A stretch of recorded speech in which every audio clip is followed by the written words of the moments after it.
Aw, stink. I got up for like 2 seconds and did not anticipate stream being ready to go. How's everyone doing tonight? What's going on? What's on the up and up?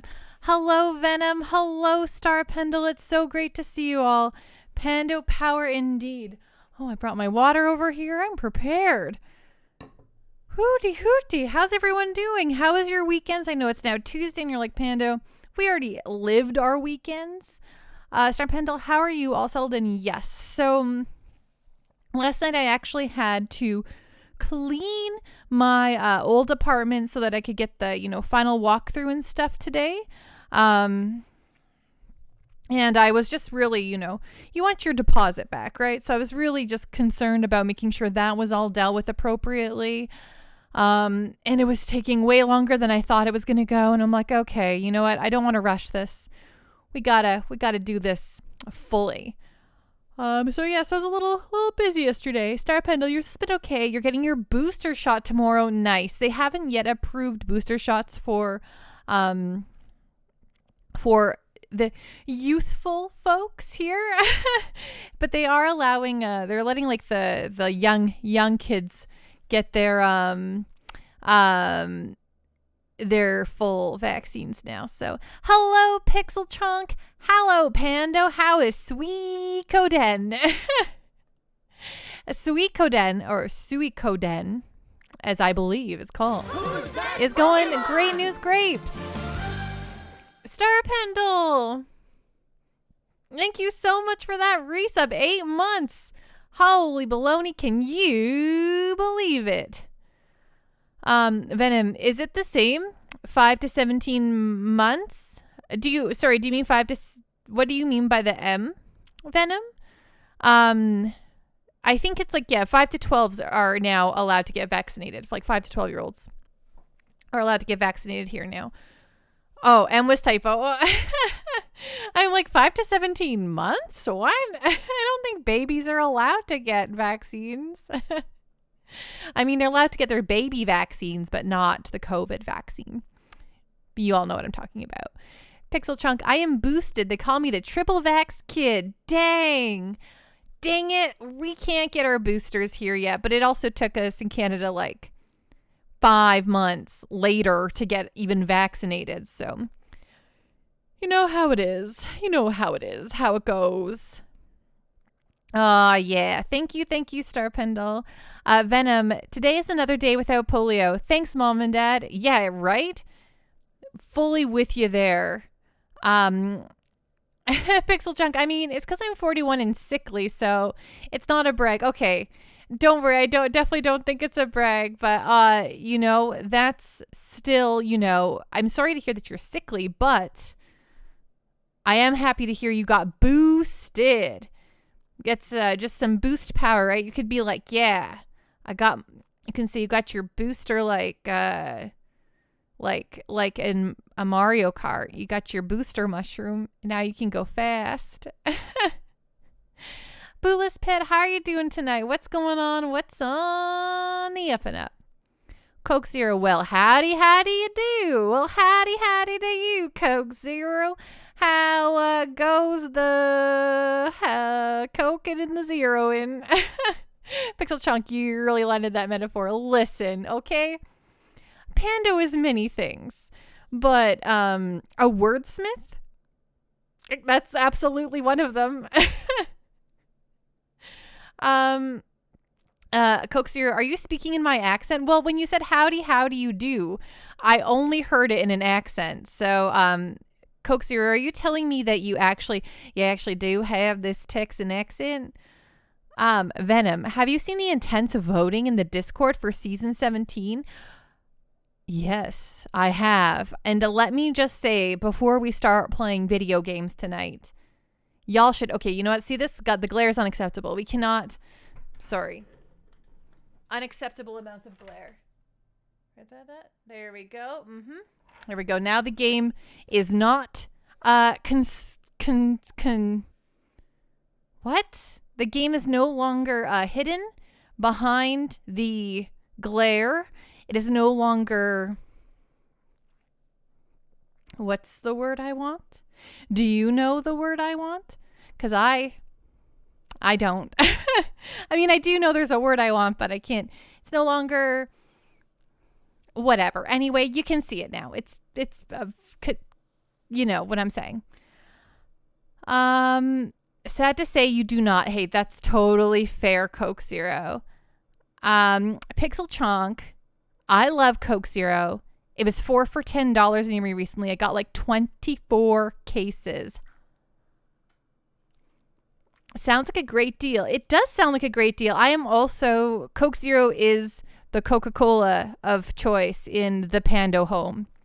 I don't drink a lot of sody pop when I'm like sitting around by myself or whatever, but I do always like to have it on hand. And I do drink a lot at the movie theater. I like to get a big old Coke Zero and put the raspberry flavoring in it because we have at the movie theater those create your own soft drinks. Pixel Chunk, it is my lifeblood. I am made of phosphoric acid and aspartame. Well, you know what that means. You probably are preserved very nicely. But yeah. Anyway, folks, I'm under the impression that it is time to play Suikoden, which means you know what? I'm saying that. I'm like, let's play Suikoden, folks. I haven't even turned on the dang thing. Hey, did you see that? What is Snorlax sitting on? Coke Zero, here's the thing. Okay, so if Snorlax wasn't here, you would be able to see my bed, my messy clothes everywhere. You know, this is kind of like, Snorlax is like my partition. He is preventing you from seeing the whole rigmarole of mess, okay? It's actually not that messy, but still. Anyway, it's still, you know, just a little too much.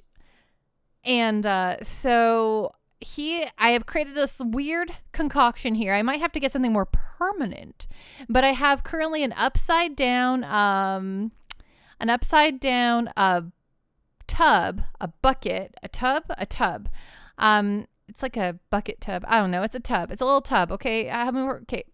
It's a container, a thing. I don't know. You pack things in it. I'm going to stop trying to explain what it is. You know what it is. And then I put a stool on top of it. And then I draped it in this cloth, which is actually a throw that you put on a couch or a chair. And then I just shove Snorlax on top of it. So I realize it gives him a very awkward, like, it doesn't do much for his physique, but you just sweep everything under the lax. It's true. I'm like, don't look beyond the lax. Pixel Chunk, Snorlax is my Pokemonic avatar. I am big, fat, sleepy, and happy most of the time. Pixel Chunk, I relate as well. I think I'm probably more in line with this particular chew right here. He's like rotund. He loves to eat a lot of chicken nuggets, and he loves to play video games. So this is essentially, I created my own persona in this chew. Okay, he's got a rude toot. And I don't, but maybe I secretly do. Yes, I'm a Pandochew, exactly. And do you see, okay, if you look at oh my gosh, Pandochews, if you look at the little subscriber badges, they are in fact Pandochews. I actually have it even set as my my third tier emote, just because I'm like, whatever. But yeah, it's Pandochews. I made a Pandochew. Look at him. Anyway, I have to make a golden Pandochew for the 1 year subscribers. But anyway, yeah, it's Pandochews. Because I feel pretty good about it. Thank you. All right, I turned on the console, didn't I? No, I didn't. Oh my god, all this blabbing and I didn't even turn on the dang console. Why are you blinking? What's your problem? What the Finnegans? Oh, it turned on. It turned on, folks. No. Yeah, exactly. You got a Venom. You got those little nuggies. They're so cute. Okay, I got to turn on the Genki Arcade. No, guess what? It's on. Mission successful. Okay, now you get to... Okay, yeah, you can hear that. Now we're going to listen to the very... So, right, I was going to say, Twitch introduced new tags. Oh, that Jiro. Okay, I worked very hard on that Jiro emote. I've learned a lot about emote building since like I started building emotes, and that Jiro emote is the newest one I've done. And now that I have like a gajillion emote slots available, just kidding, I think there's like 5. I need to start making more emotes, and they're going to be of the same quality as that Jiro, but that means they'll take me a long time. Pixel Junk, they introduced console tags, but not PS1 for some reason. So the PS1 is listed under PlayStation, just PlayStation. I saw that tweet today, and I was like, as someone who streams so many PS1 games, I was like, where's my PS? It was just like this. But then I read that it's just under PlayStation, just plain PlayStation, which is, if you look at my tags, I have it. I'm using it. I'm very excited about it. Okay, anyway, I'm pressing the button. Okay, let's listen to the PlayStation 1 startup.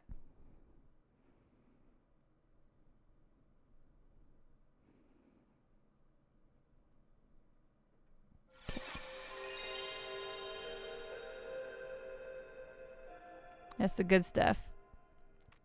Also, no TurboGrafx 16 PC Engine or Jaguar, but I guess it's more understandable. PlayStation tag hype. Yes, PlayStation tag hype. You had 3 Jaguars, Coke Zero? What's up with that? Okay, look, here we are. Woohoo! Oh yeah, kind of forgot my layout was really good.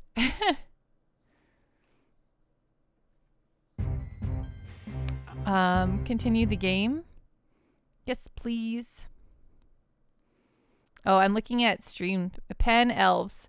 Oh, we're at 1120, I assume, at level 3.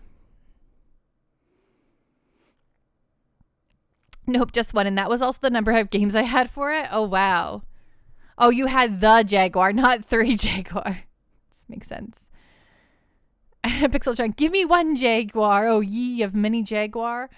When I worked at a retro game shop, we had a Jaguar come in one time, and that was kind of cool.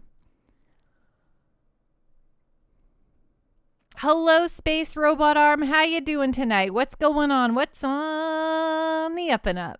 So great to see you. How was your weekend?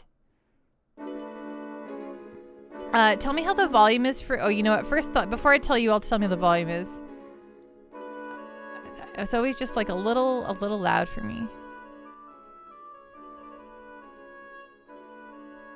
Oh man, did you play that, Jag? So we had to test every console that ever came in fully. Like, we had to make sure it played a game before we bought it. So it was always like an ordeal. So I think we were like, what's a good game to test a Jaguar with? Because we had like a whole bunch of like, at the retro game shop, we had a whole bunch of stuff that was just like fast to start and excellent to test with. So like Resident Evil 4 used all the buttons, and there was like, you could skip the intro and then just have access to all the buttons at the beginning. So like if we were testing a GameCube, it was Resident Evil 4. If we were testing an original NES title, it was obviously Mario. And then I died with a Goomba one time in front of people, and I was like, well, this is embarrassing. The first Goomba. Pixel Chunk, the Jaguar controller is the worst. Forgive my language, but it's double bubble banana butt cheeks. That's beautiful. Thank you. It is double bubble banana butt cheeks. That's great. Okay, so last time Nekomichi gave me a hot tip. She said go to the next town. So I'm going to, go to the next town and pick up a guy. Space Robot Arm. I just love calling it the Jag. It's pretty good. It's true. Why not shorten everything? Great question, Pando. Where am I going? Nobody asked that. I mean, I didn't actually ask that question out loud, but I think I'm going north. Is that so? Okay. Great. Look at these guys. Okay, let's just free will them. Not free willy them. Oh yeah, I forgot I have some cool characters.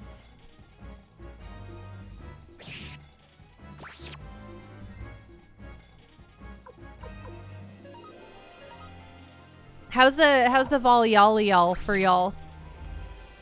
Volley-all for y'all. How's the volume, everybody, in actual English?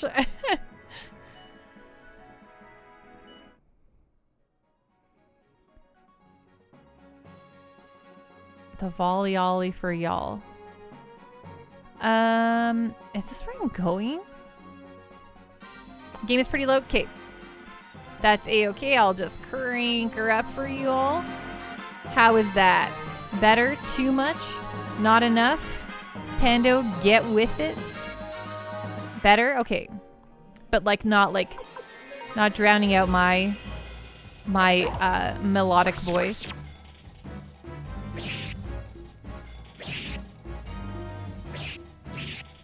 Ha! Eat it. Little wolf thing. My voice still reigns supreme. Perfect. Perfect. Perfect. Perfect. Oh, is this where I'm going? Maybe? I'm going to assume maybe.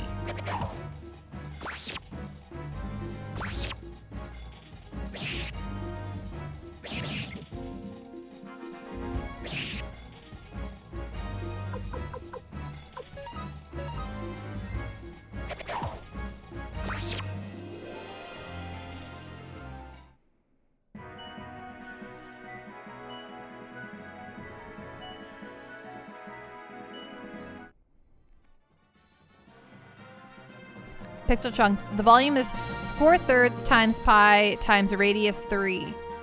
Excellent. Love it. Thank you for the very informative. Oh wait, this is where we were. This is not where we're going. This place is abandoned. If it's a sphere anyway. Right. Well, right. Yes. Is sound a sphere? Maybe.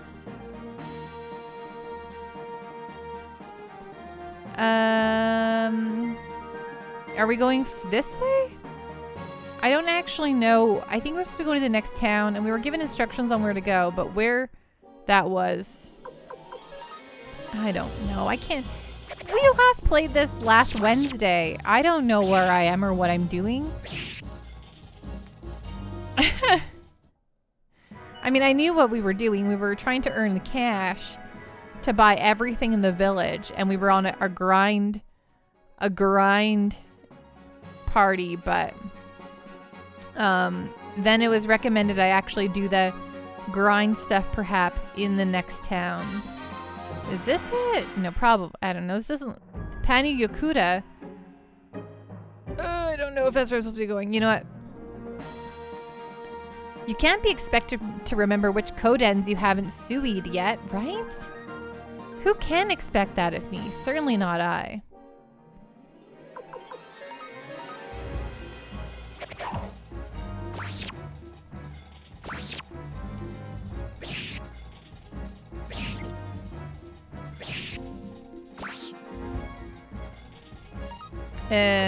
Free will. Yeah, they're fighting fine though. I think that we're like not our levels are feeling pretty good around here.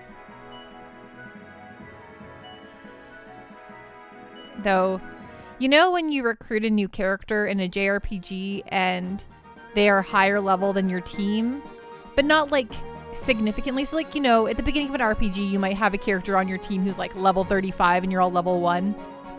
Then you're like, okay, this character is just supposed to be conveyed as more powerful.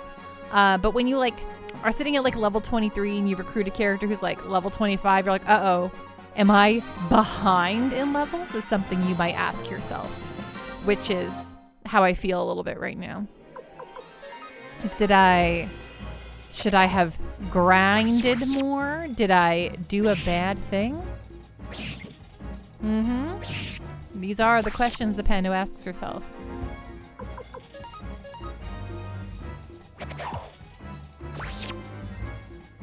Are you all excited for Endwalker? I guess those of you who play Final Fantasy XIV.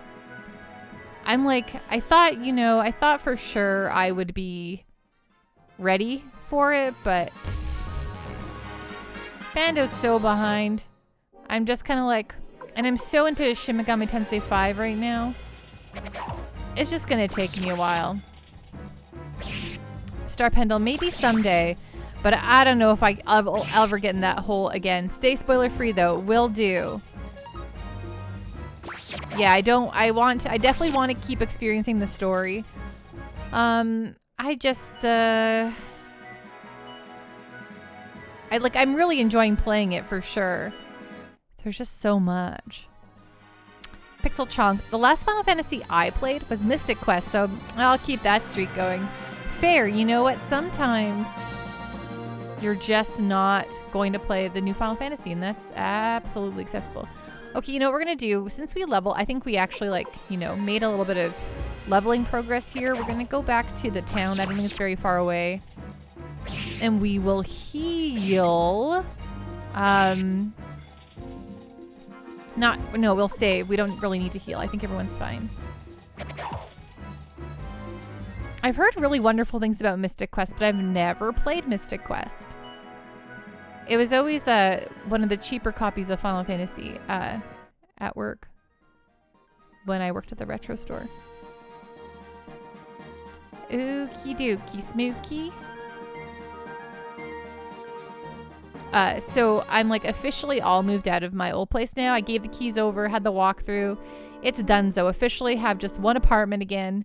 It's very nice. It feels like, I still feel like I'm like have to still do a lot of like financial moving around, but the main part's over, donezoed. It feels very good. I have like a few garbage bags of clothing that I have to find spots for in my closet because I am a bad person who owns too many clothes, but Pixel Chunk, Mystic Quest gets a bad rep because Square made it to introduce JRPGs to the Western audience, and it's easier than you'd be used to, but it's fun and the story is okay. That sounds really nice. Honestly, sometimes you just want, like, I'm super fine with like a cliche story. And sometimes it's nice to play like an easier RPG, you know what I mean? You're that fugitive. Okay, so we do not want to go here. Space Robot Arm. If you look at Mystic Quest out of context, I think it's got a lot of charm. Either way, it has an amazing soundtrack. Yeah, I think I've heard it. So, yeah, maybe. I mean, listen, here at the Pando Party, we are going to play through every JRPG ever. So you just hang on and we will play Mystic Quest eventually. Very true. The soundtrack slaps. I mean, are we surprised? Even Enchanted Arms on the 360. Yeah, so even bad ones, good ones, fat ones, skinny ones, big ones, tall ones. I'm playing all the JRPGs.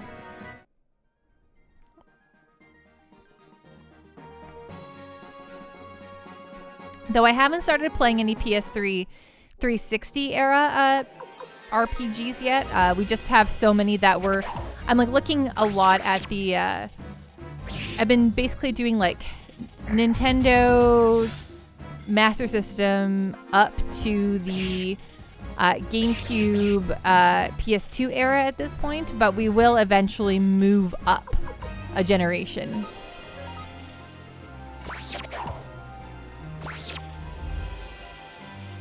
Or era, I guess. Generations are kind of messed up and they don't make sense, especially when it comes to like Sega being involved. So, kind of like I like maybe more eras of RPGs.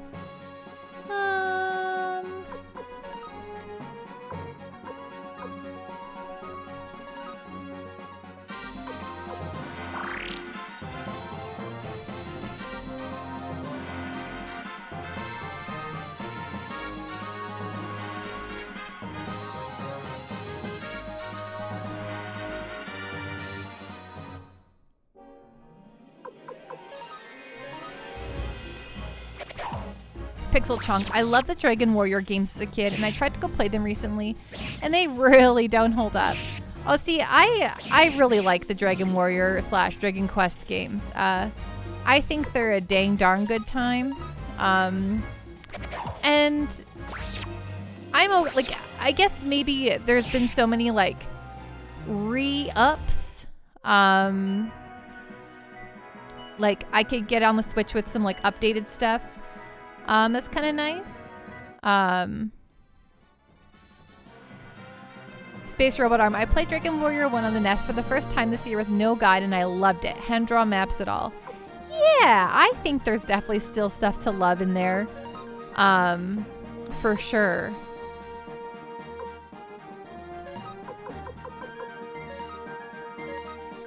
Oh, no one wants this. Okay, whatever. You're speaking only of the NES. You really think they blew you away as a kid and your expectations were too high. Hey, that's absolutely fair.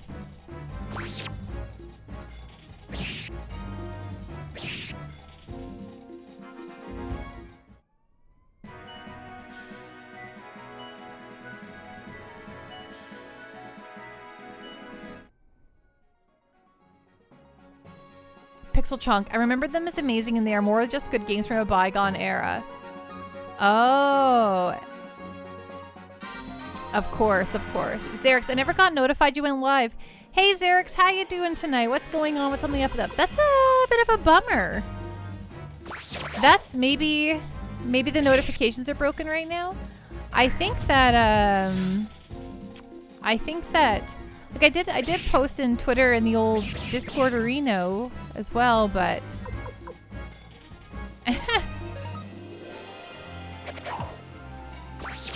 but yeah, did no one see did other people see the Twitch notification? You're okay? Well, that's good to hear. I hope that's a positive okay and not like a could be better okay. Are you in the thick of Hanukkah right now, or does that just start today? Sorry if I'm showing my ignorance here.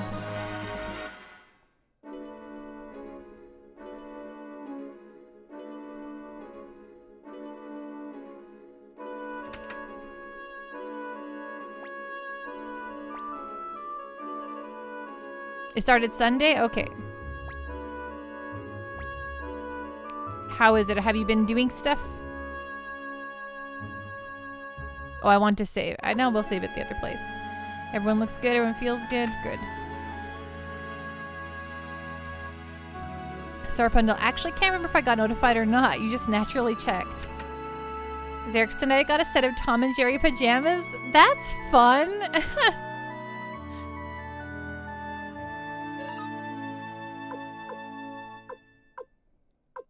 Oh, we still can't afford this magic robe. That's like a joke to afford that magic robe. We could buy some feathers for folks, though.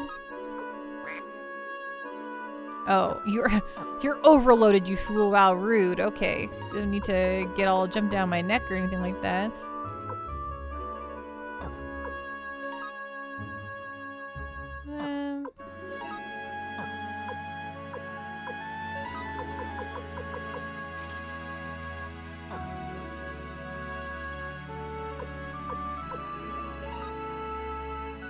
Oh, this guy's really rude. Cactus Cooler! Who we putting the hit on tonight? Sorry, wrong chat. How you doing tonight? What's going on? What's on the up and up, my friend? What am I doing? I'm not doing it. You know, I'm out of here. I like that little cat. Okay, we're still trying to find where I'm actually supposed to be going. I think maybe it was the north. I just haven't been going to the right spot. So let's save and get out of here. These elves are rude and they want to lock me up in jail. And frankly, I can't abide by that. So on Saturday, before I had to do a bunch of stuff over the weekend, I played a lot of Shin Megami Tensei 5. And I have to say, I'm really enjoying that game. I know I keep saying that, but stink. I'm really enjoying that game.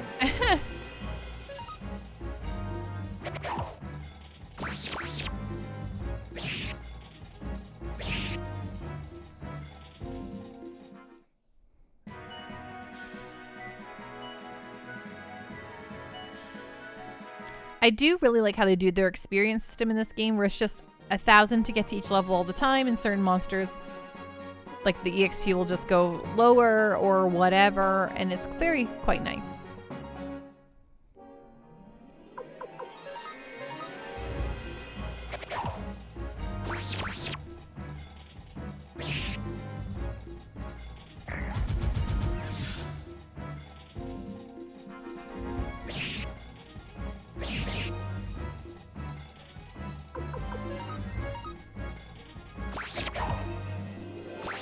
Space Robot Arm asks, what's your game of the year, Pando?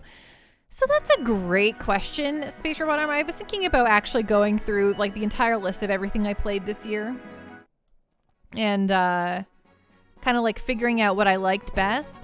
My problem is that I end up playing so many games. Like I usually am like a year behind on a lot of stuff because I just have a lot of games I'm going through. So like some of my most memorable stuff I don't think came out this year. Like I think like I played Ikenfell this year and I loved it, but I think that came out last year. It was on a lot of people's game of the year lists last year, which made me note it.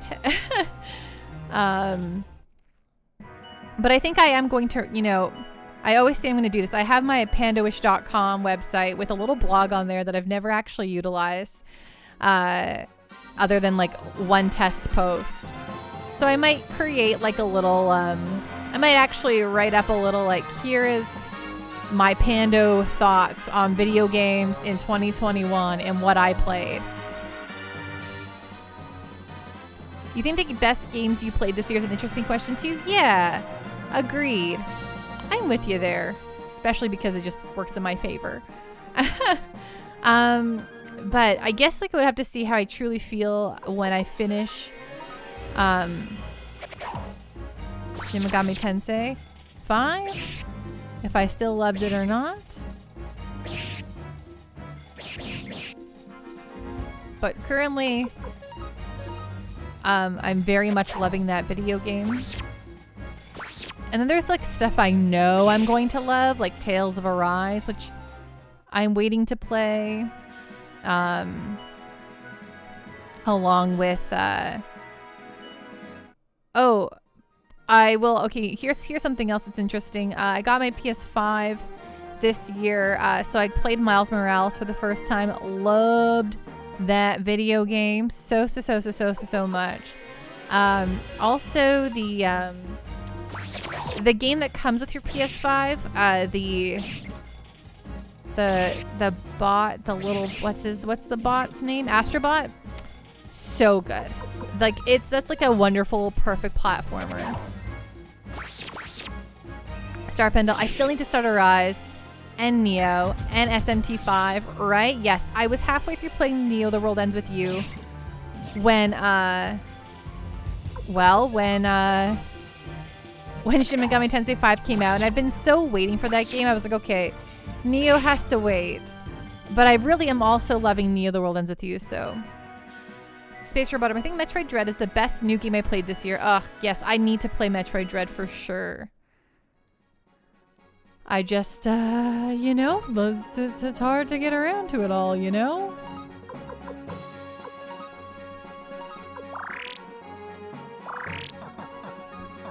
Gramio just keeps getting rocked here. Coke Zero Pando, have you played Halo Infinite? Coke Zero, I have never been a very good competitive shooter player, so no. I have not played any Halo Infinite, and I can't say, now like you never say never, but I'm gonna go on a limb here and say I probably will not play any Halo Infinite. I'd like to, you know, I would be interested in playing through the Halos for the story, but you know, I just have never got around to it. I heard like the Halo story, at least for 1, 2, and 3, is pretty fun. Sorry, Pendle, I'm still playing through Dread and I'm still loving it despite having a limited experience with the series. Yeah, I'm with you there. I love that style of game. Oh, I played Ori and the Blind Forest this year, finally, like very late on that one. But I knew I was going to love it to death, and I loved that game to death. And so now I have like Ori and the Will of the Wisps that I'm like going to play soon. And Coke Zero, you've been playing Infinite because it's free. Yeah. Will it be like that way forever? Like once the full game is out and the beta is no longer the thing? Will you have to then buy it at that point? Space Robot Arm, Halo 1 is the first FPS game that ever really spoke to you.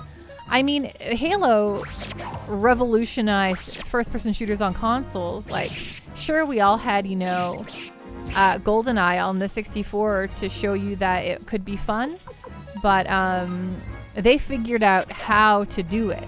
Like, you know, Bungie figured out how to make it work on a console, and that's just really cool. Coke Zero, yes, the PvP will always be free. The campaign will cost money.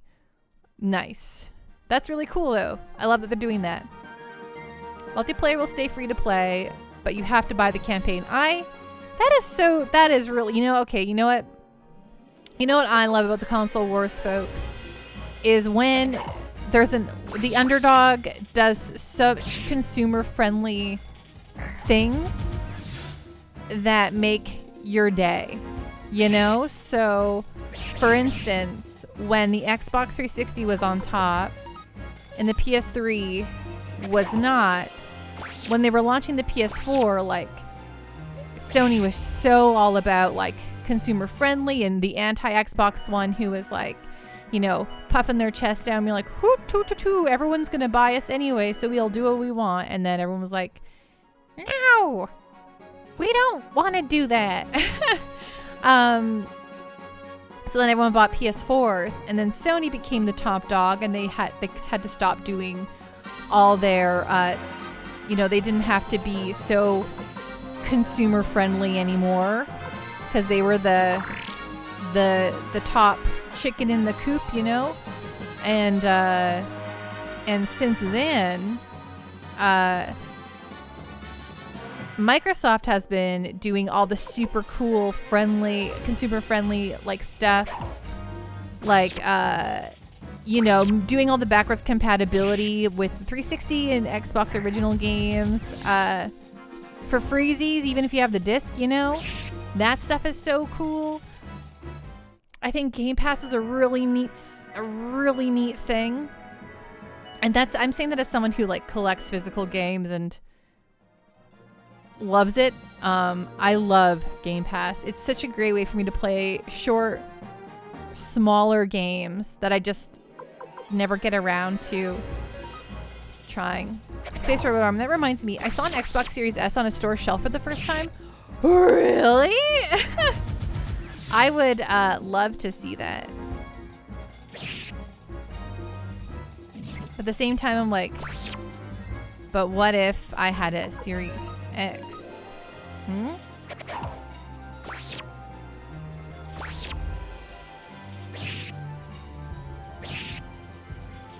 I really like they're doing those, like, a lot of those programs where you can get Game Pass Ultimate and a console for a monthly fee, and then you could, like, you end up actually, it doesn't actually cost as much in the long run, and it's kind of cool. You just have to pay for it.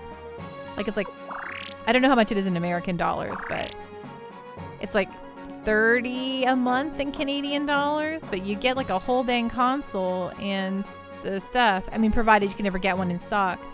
But it's such a neat idea. I'm like, that's what they do with cell phones. Consoles are expensive. Of course, this is a great idea. I love it. I love it so much. Star Pendle, Game Pass is great value, but realizing I shouldn't pay monthly for games I won't get to anytime soon. Yes. If you can get Game Pass on on a deal, like they sometimes have really good like deals for Game Pass, then like jump on that. But oh man, there's so much stuff that I just finally got around to because of Game Pass. Just got it for the first time with your PC? Yeah. Nice. Oh, okay. Seriously, where am I going? I gotta look this up because I am heckin' lost. I've just done circles all around this part of the world, and this is just getting out of hand. So let's see. We'll open this up. We'll go game facts. Oops. Oh my gosh, I'm not typing at all. Game facts. Suikoden. Perfect. Yep. Suikoden games and facts. PlayStation. That looks right. Guide and walkthrough. Sure. Okay. So let's see here. Where's the... Okay. Walkthrough Golden Age. Soul Path of... What? This doesn't sound like the game I'm playing. Okay, Rockland, Soul Eater.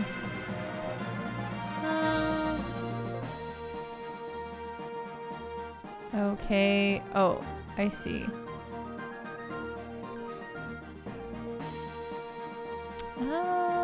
Zombie Dragon. All right, old pals. Okay. The elves. Okay, Torn Castle. Right. Okay, blah, blah, blah.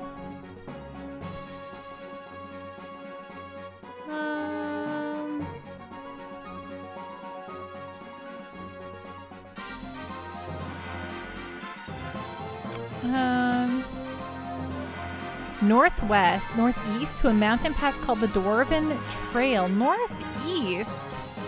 What? Dang it. Okay, north and east. I'm doing those two things. Okay. Swear I went this way, but whatever.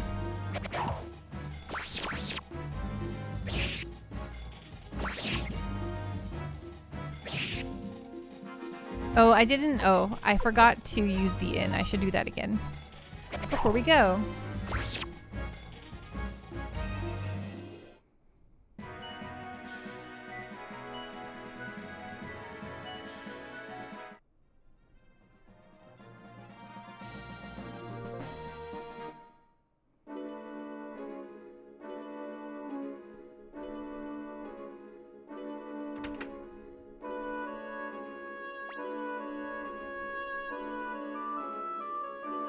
I won't gosh, these guys are so rude.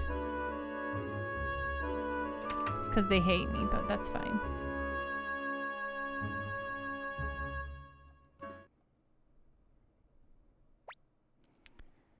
$2,000 party over. Oops, out of time. Do do do do do. Okay, northeast. To a mountain pass. Oh my gosh, the one I did not. Okay, wow, this is embarrassing. I feel like I walked literally everywhere except this one trail. Great. Good job, Pando.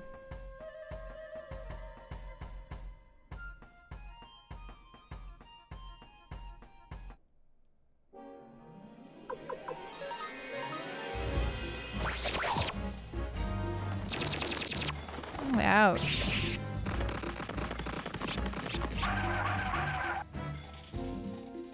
Okay, I think we can do this again.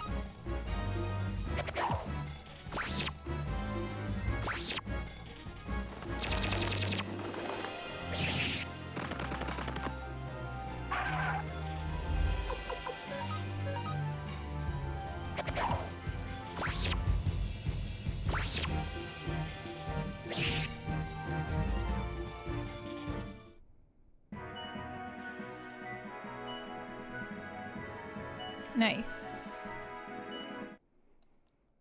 Do. Okay, yeah, let's use some medicines here.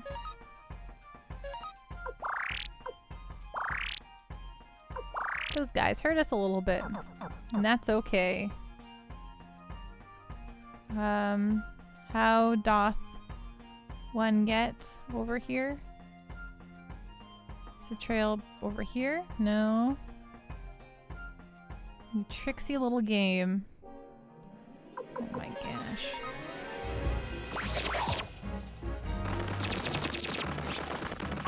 These guys hit hard and I don't like it.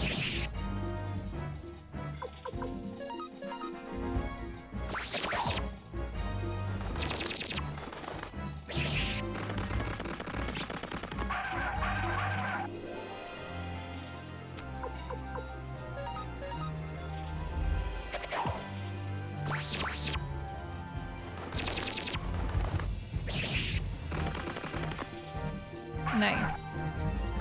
Okay, one more time. I think we can survive whatever.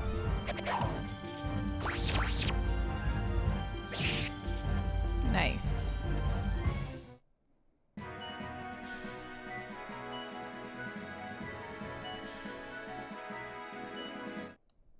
At least we get a lot of money from that. You know what? Okay, so we have quite a bit of money. I'm gonna actually go buy some more of those feathers. Look at those little... Oh, these are the dwarves.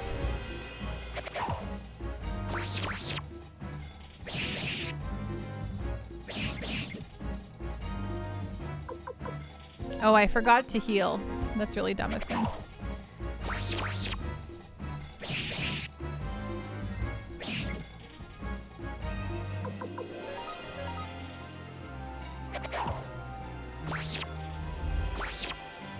There we go. Killing it.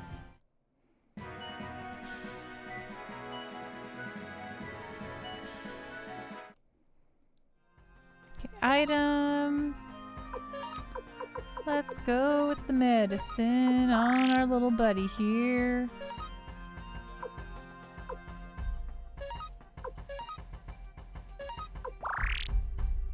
Yeah, okay. Looks all right.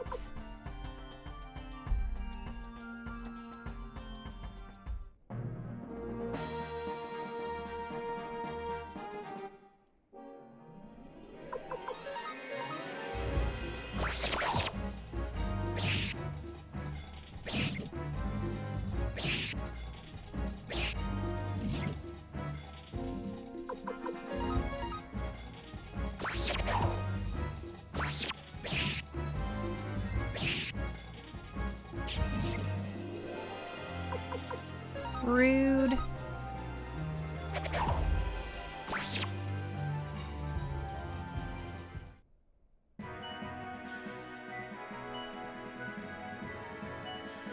Okay, let's skedaddle these. Do do do do do. Oh, this seems dangerous, but hopefully we can get through this fast.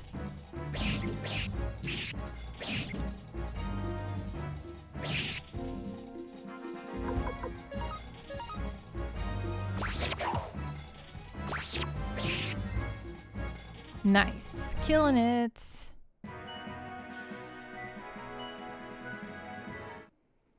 Yeah, all that wandering around, that was because I was just not lost, but just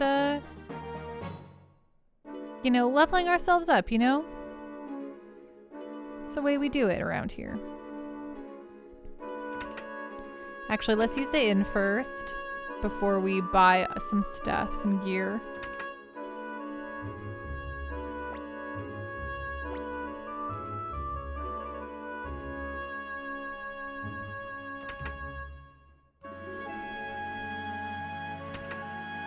Let's buy those feathers now.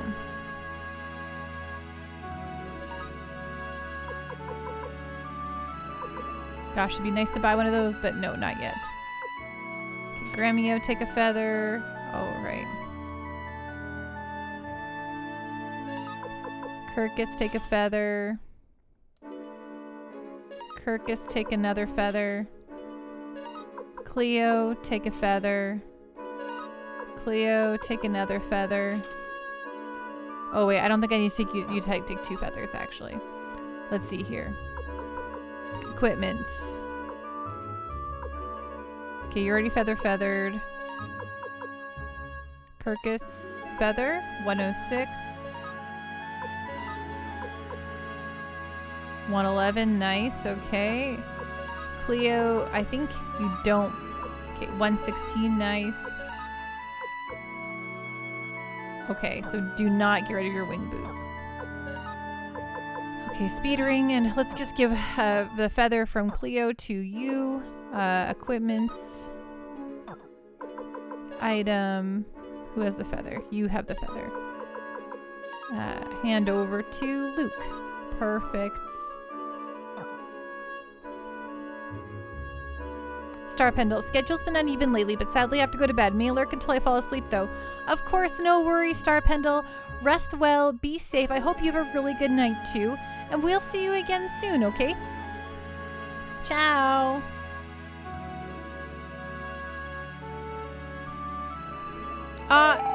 Star Pendle.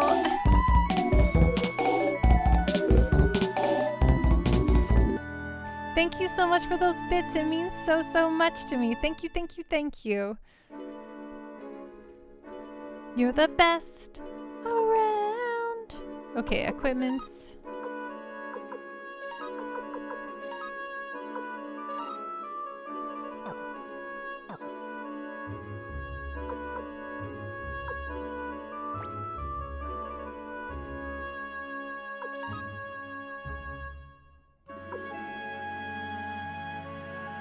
Oh, right. I was going to have Grammy come wear this other feather, too. Equipments. There we go. Perfect. Now you're doubly feathered. Okay, let's sell some stuff now. Sell. Can get rid of this emblem.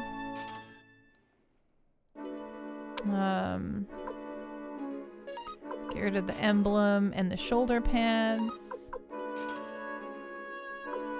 Get rid of the blue ribbon. Get rid of the emblem. Excellente. Okay. Do you know about the Mister? You bet your bottom dollar I know about the Mister. And all those cores. Which core do you want? Do you have a Mister Space Robot arm?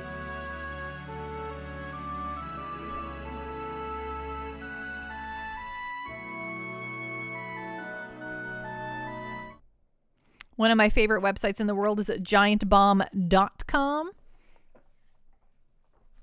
They produce my favorite podcast. And also, they've got really great content. And their site lead, Jeff Gerstmann, talks about the Mister a lot. So I feel know all about that Mister. You don't have one, but you've been considering getting one? Nice. Yes, they seem really, really cool, especially if you're super into accurate emulation. And a lot of stuff like a lot of really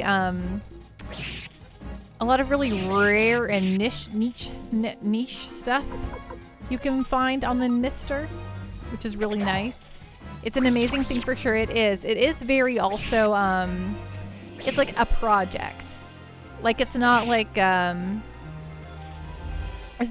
a Raspberry Pi and putting RetroArch on it or whatever, or RetroPie and being done with it. It's like tinkering around.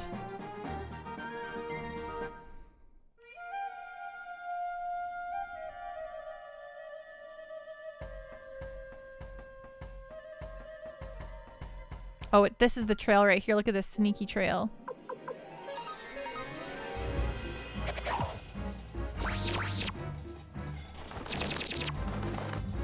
But yeah, the Mister seems super cool.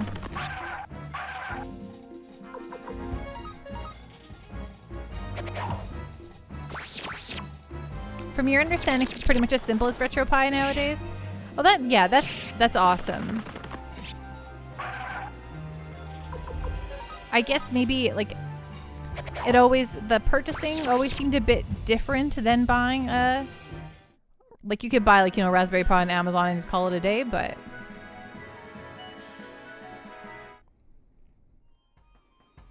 But yeah, the Mister definitely seems very cool.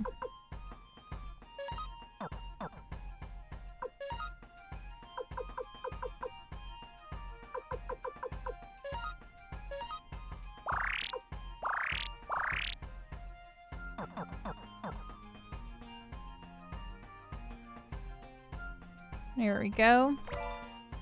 Ooh, a feather acquired. Great.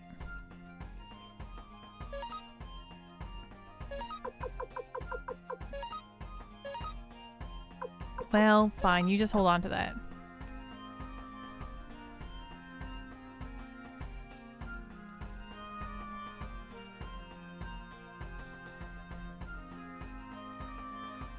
Space Robot Arm. Yeah, you need to buy more than just the board to play most games. Yes. Sorry, I guess that's what I was referring to, but yeah, totally. But it seems like it also seems really like a really interesting way to do it all. I'm down. I'm down with the Mister.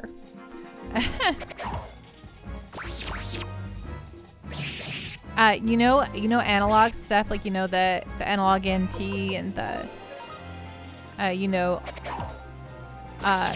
the pocket and stuff that they all did. I've never particularly cared about getting any of those, but I think I want an analog pocket one day, perhaps.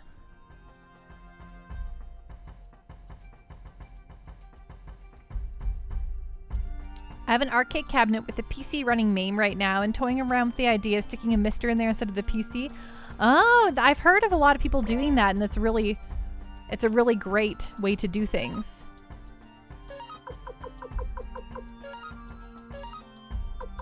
Oh, Valeria would like that. That's nice. Equipment.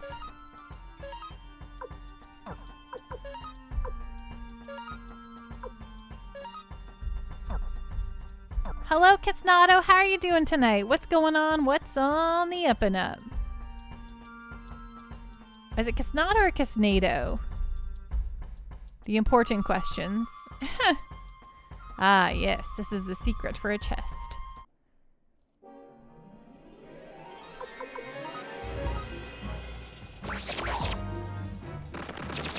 Kisnado. Okay. Or Kisnado? It's Kisnado, right? Kisnado. Kisnado. Don't mind me. I'll just say your name over and over again in the next 20 minutes. I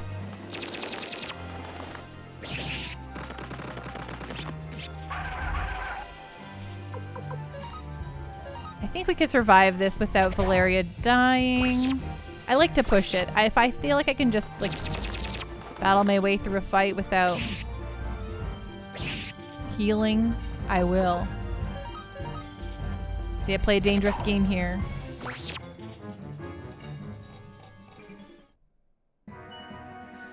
There we go. Killing it. Killing it.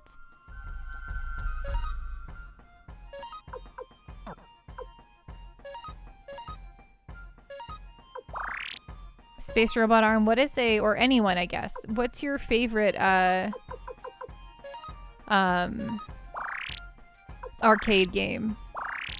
I've never been particularly into arcade games. Strangely, I'm a very into video games, but I've never really been into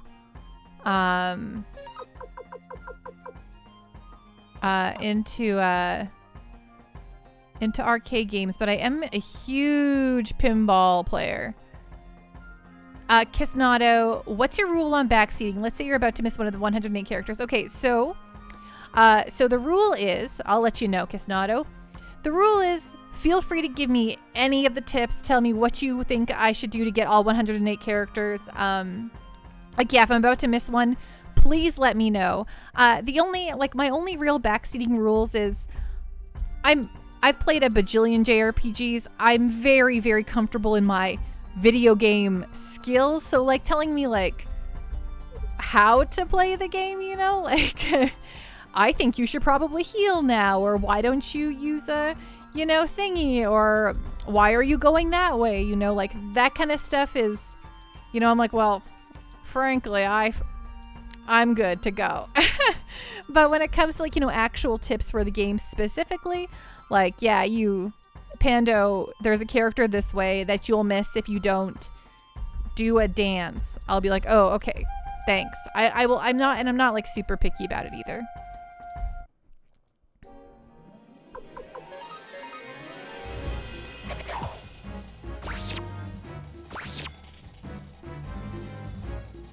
And usually if you're a hot tip, or if like the backseating kind of just goes over the line, I just sometimes ignore it, so don't feel too weird about it. Space Robot Arm, I only got into arcade games pretty recently, just barely missed the heyday of arcades, but I have a very romanticized notion of it, which is why I built the cabinet. One of your favorites is Cadillacs and Dinosaurs. It's so funny, every time I hear the name Cadillacs and Dinosaurs, I hear a country song in my head that's like, Cadillac, Cadillac, long and dark, shiny and black. Open up the engines, let them roar, tearing up the highway like a big old dinosaur. And then every time I hear the Cadillacs and Dinosaurs, I'm like, did they like that song?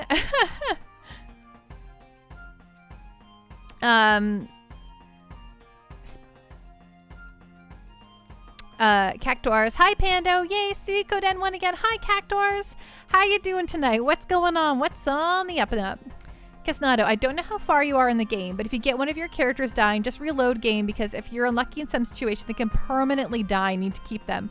Of course. So where I currently am at, if anyone's wondering, I just left the village of the elves for the very first time, and we're going to go talk to the dwarves about helping us do stuff. I think we're going to go see the dwarves is what we're doing.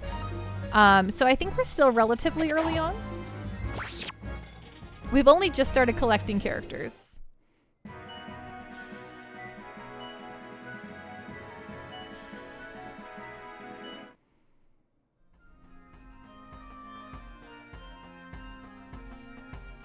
Oof. Do you like my good country rendition there, Space Robot Arm? Your Pando's not... all music is subjective. I will never poo-poo anyone for their musical choice. But I'm not a big fan of country. That being said, I did grow up on a lot of 90s era, 80s era country. And so a lot of that stuff is ingrained in my brains and also is nostalgic for me. So, but the song itself, what, you don't think that is perfect and awesome songwriting? I believe it's from the Nitty Gritty Dirt Band, who also sing, you and me go fishing in the dark, line on our backs and count the stars where the cool grass grows. Spend the whole night through. Feels so good to be with you. See, I know it all. I know it all. Killer crystal acquired. Killer. What does that do? Killer crystal. Critical blow percentage increase. Is that something you equip? Oh, right. Because yes, it's your crystal. Yes. The Cactuars. It's funny the team has to beat up dwarves as enemies but are seeking them as friends, right? We did the same thing with the elves. Is this a treasure chest zone? No, I think we have to go to the next one. You need no backseating when it comes to country music. It's true. Only old country music. I couldn't tell you nothing about modern country music. Like anything from like 1997 onward. No idea. Sorry. Other than hearing any of it, I'm like, this is subjectively very bad.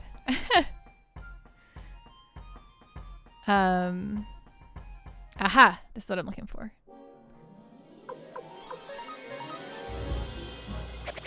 Yeah, Killer Crystal is nice, isn't that killer?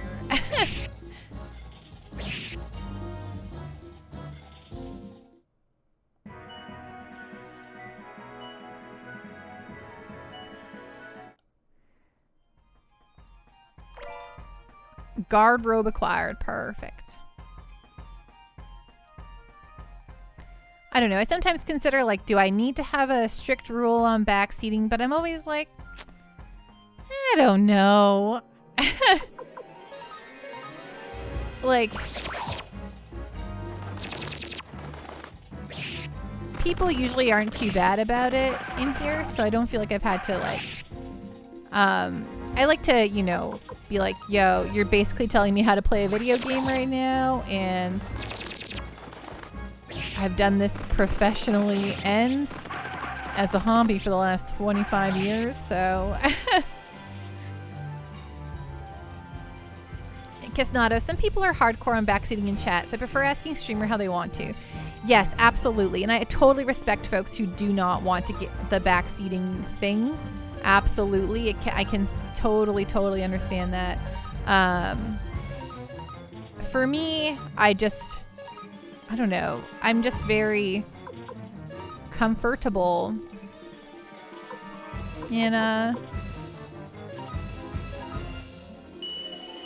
in my skill, I guess? I don't know, it sounds funny, but...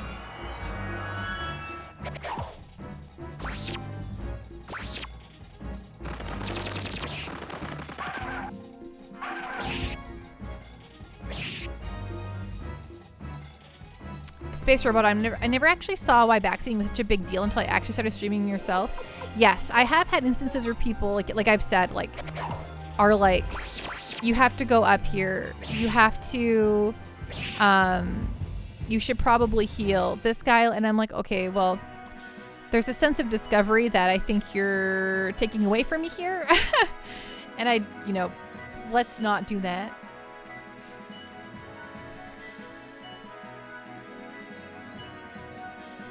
Cactors, I enjoy the no or almost no backseating streams because it's more tense for the streamer to figure stuff out.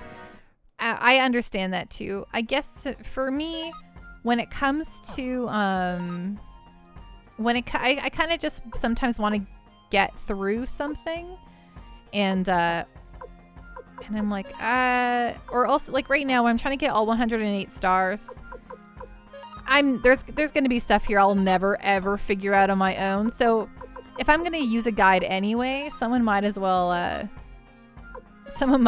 be telling me how to get them. But if I'm doing like a first playthrough, it is fun to figure some of the stuff out for yourself. Absolutely.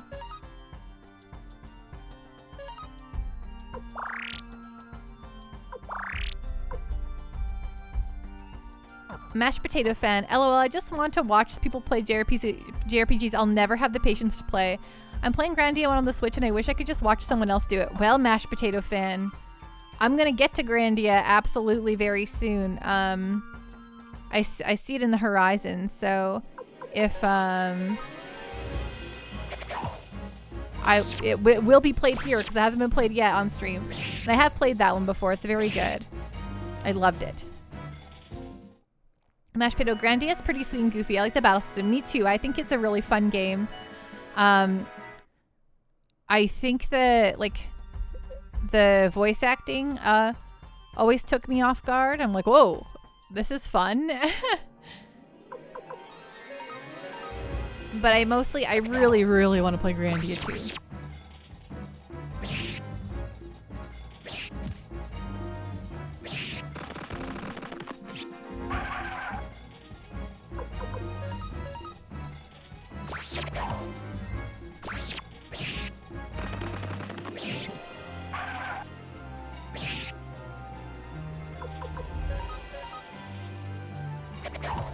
I think I'm also a bit more lenient on backseating when it comes to games I've played before because sometimes I'm like lazier about those ones, you know? I'm like, oh, I've done this before. Ugh.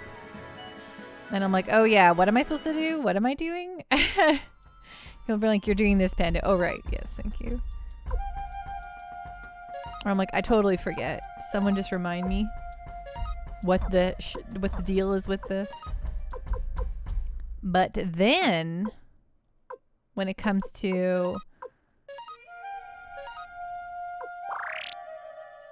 new games, I think I'm more strict, like, allow the sense of discovery, please. Cactor, so far you're doing great with recruiting. It's true. Thank you. I've been given the tip to keep pawn in my party as often as possible to make sure he's nice and leveled. Which is, see, that's a tip I appreciate. Because that's something I probably wouldn't have done.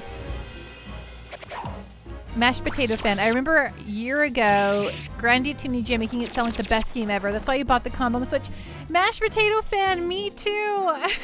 I read the EGM where Grandia got incredible scores, and I was like, I have to play that game, but I never had a Dreamcast. And then by the time it came out on the PS2, it just wasn't something I was thinking about anymore. Like, I just had too many other games on the go.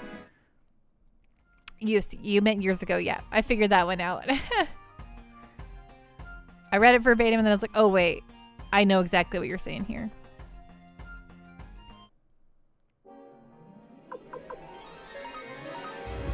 Ugh, I loved EGM. Ugh. Lived and breathed EGM.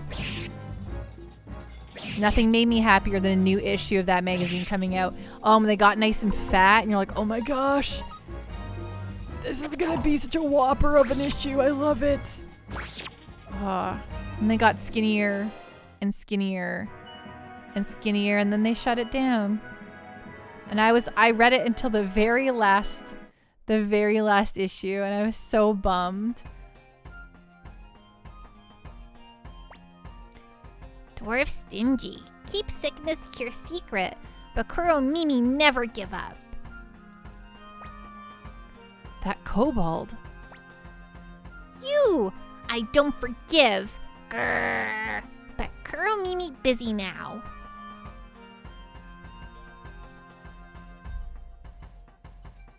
Mashed Potato Fan. I had a subscription for years and threw them all away when you went to college. I still regret it. I love EGM. Yeah, my family moved across the country, and so I had got rid of so many EGMs during that point.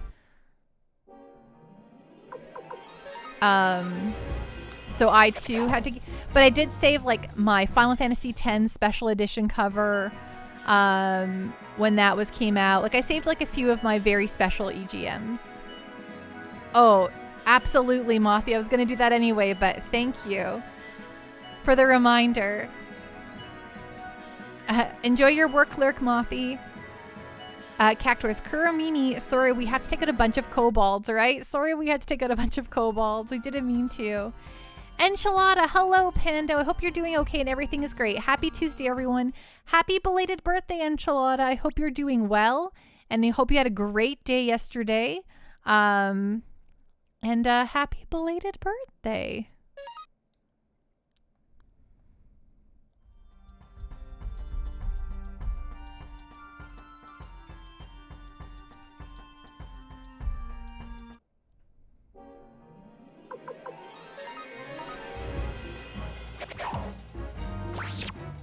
Enchilada, thank you, Pando. I had an amazing day with Nekomichi.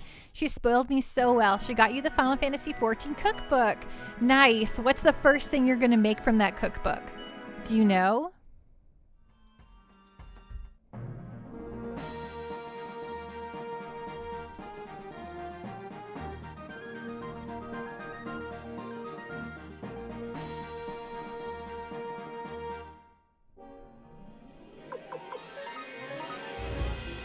You're making the bacon bread? Oh, that sounds all right. Let me tell you what.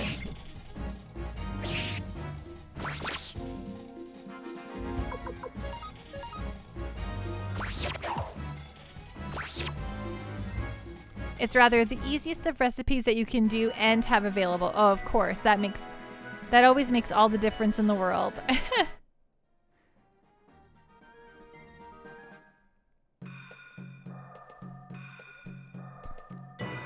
Oh, this is an industrial town. You can hear it. It kind of almost, like, I know it's not, but it almost kind of looks like, gosh, what's the name of the first town in Final Fantasy VI where you meet Terra? It almost has that look and feel. Especially with coming in at a lower level with the bridges over top. Narsh, yes, thank you, Xerix. Narsh, it looks like Narsh. Yeah, thank you, Cactus. Thank you, everyone. Enchilada, I want to make one of the eggs and mushrooms. Your dad hates both of them, so I'll have to try it a day I'm alone. Oh, man, I love both eggs and mushrooms. Oh my, it's amazing for humans to get here safely.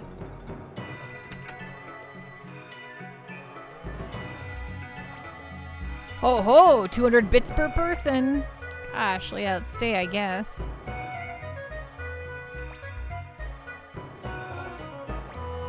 And let's save.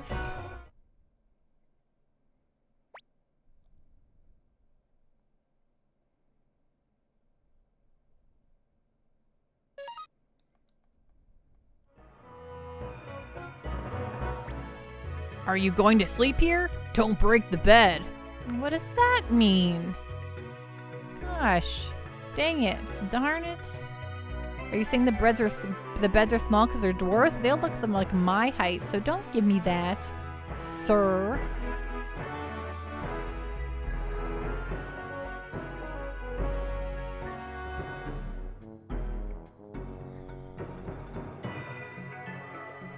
Well, there's so many things. So many things here. This windmill generates the power of thunder and lightning. It's said to be one of the dwarves' secret teachings. But it's said to be. Are you not a dwarf, kid?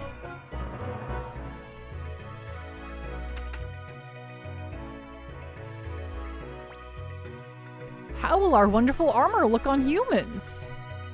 It's the same thing that elf said. We dwarves are proud of our great vault. You can see it just north of here.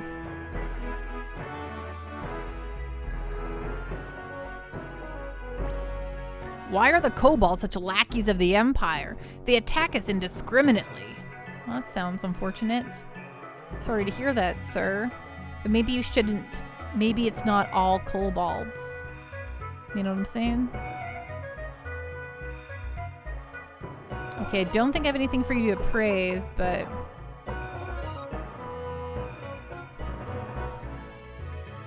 Okay, sell. Okay, Pan, I think you have some items to sell here. Get rid of this guard robe. Valeri can get rid of this guard robe.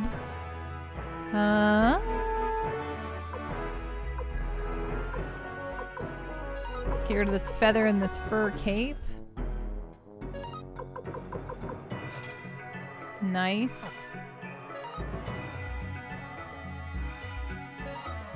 Okay. Ooh, gosh, we have lots of stuff to buy. Okay, not too much, actually. I'm like, we got a lot of stuff to buy. But we don't really. Okay, half helmet on Pan. Carrying two... Fuckins. Okay. Okay, items. Someone else can carry this necklace just in case. We have someone who can hold it later. Horned helmets are fashionable here. It's true, you're right. Everyone is wearing a horned helmet. So we all gotta wear our horned helmets too. Oh wait, these are half helmets we're buying, not horned helmets, but you know what I'm saying.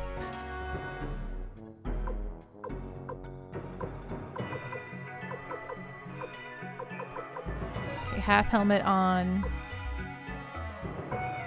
you, half helmet on you, half helmet on you, half helmet on you. Perfect, perfect. Did any of you all start decorating for Christmas yet? Are you, some of you are not Christmas celebrators, but do you like it? Do you like putting up a Christmas tree, putting up lights and stuff? Oh, Mothy says, happy birthday, enchilada.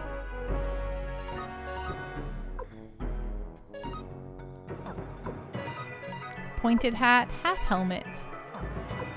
Headband, half helmet. Oh, that's a big up for her. Kirkus pointed hat, half helmet. Cleo headband, half helmet. Oh, big ups, big ups. Luke pointed hat, half helmet. Perfect. Now let's sell all that crap.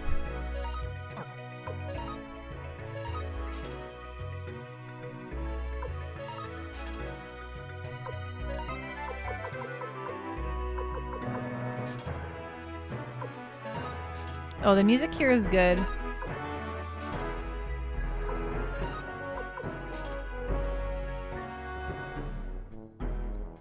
Oh, party, you know what? Can you wear 2 half helmets for a full helmet? Great idea. Okay, Nekomichi, I gotta go grab some things here. 1 second. I'll be right back. Uno momento. I forgot the hat that you wanted. And I just need to grab it real quick. Be right back. 2 shakes of Pika's tail. To help you on your way. You can face off against a single opponent at any time. Or, if you crave an even greater test of your skills, take part in one of our regular tourneys. And believe me when I tell you, there's no feeling quite like standing triumphant on the battlefield after vanquishing all comers. You really should try it. A minute to learn, a lifetime to master. That's triple triad. But I'm getting part just for you at paper bag. Do you mean for real? Okay, good night, little Pando. Oh, okay, we're getting butt shots there. Oh my gosh. Look at this. Is it? Oh my gosh. I'm so excited. Okay, I'm back. And I've got a party hat on as per Nekomichi's request. So here it is. Very cool. Here, let's go like this. Just pan. Hello. Okay. So Nekomichi has requested the party hat, which I'm currently wearing, and also requested that Murloc say some things to Enchilada, okay? It's a happy birthday Murloc song, okay? So here we go. 1, 2, 3. Happy birthday to you. Happy birthday to you. Happy birthday, dear Enchilada. Happy birthday to you.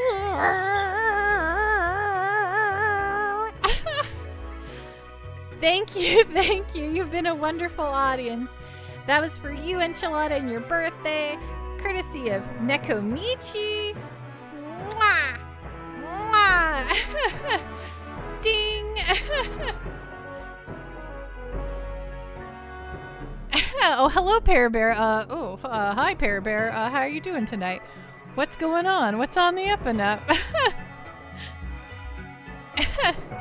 Ding! How are you doing, Pear Bear? Space robot arm. We've decorated here. Picking out a real tree with the kids was fun, but I could do without all the other tasks of decorating. True, though I have to wonder, is it like extra fun since like the kids get real excited about it? Oh, Math Mission, thank you for the hydrate. Ding! And yes, it's true, it's a just partying stream now. And hello, Math Mission, one of our newest new mods. Wahoo! Okay. Woo! Okay, so let's see here. What was I selling everything? Okay, half helmet, half helmet, half helmet, half helmet. Yeah, okay, looks good. Wahoo! I hope you appreciated singing in the Murloc voice. That was really fun to do. Space Robot Arm, my 2-year-old loves to take all of the ornaments off the tree and throw them all over the living room floor. Oh. So you're telling me your 2-year-old is a cat?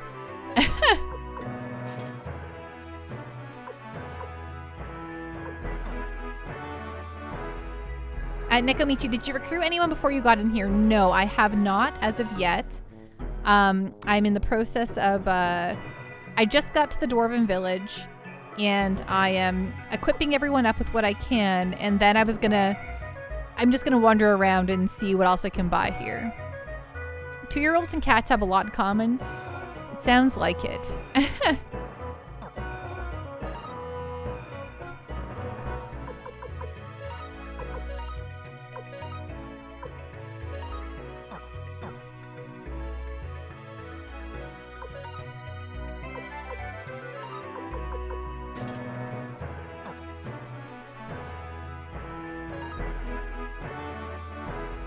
Okay, and this way, is there another guy here to talk to?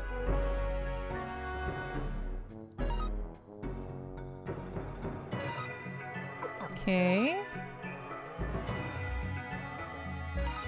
Okay, they both sell the same thing. Space robot are my cats. Don't seem to care about the tree at all, though. Nice. Nekomichi, you've got a blacksmith in here you can recruit, and that's up to level 10 sharpening, and that's your only recruitment here. Okay, fair, fair. Sounds good.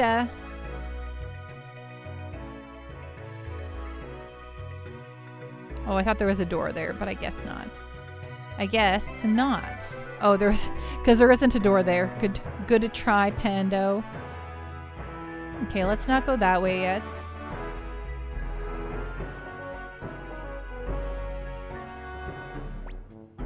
Did you come here to learn from us like that blacksmith? I don't know, did I? Can you get out of my way so I can go into the shop? Thanks. Sir, oh, you jerk. Come on. Dang it. Oh, Finnegan's.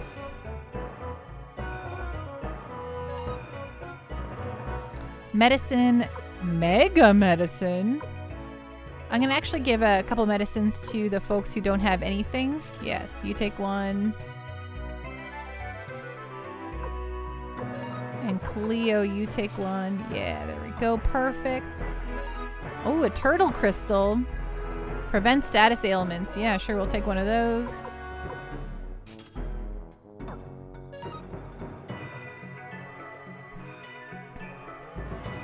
Do not sell the toe shoes. Will not sell the toe shoes. Thank you. Turtle crystal, very big money. Even if you get something better. Okay, will not do. Will not get rid of the toe shoes. Hey, are you one of those so-called humans? Yeah, I'm one of those so-called humans. I need them for recruiting a character later? Okay, great. Love it.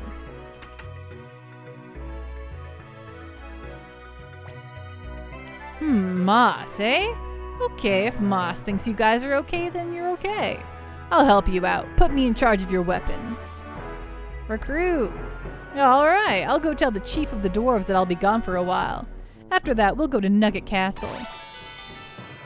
Thanks, Mies. Or is it Mise? No, it's gotta be Mies like Reese. Okay, we can finally do some upgrades. Nice.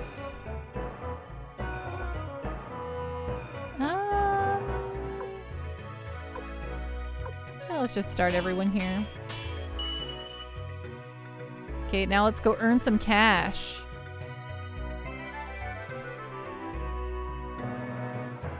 You think it's Mies? Is that not what that's what I said, right? Mies like Reese?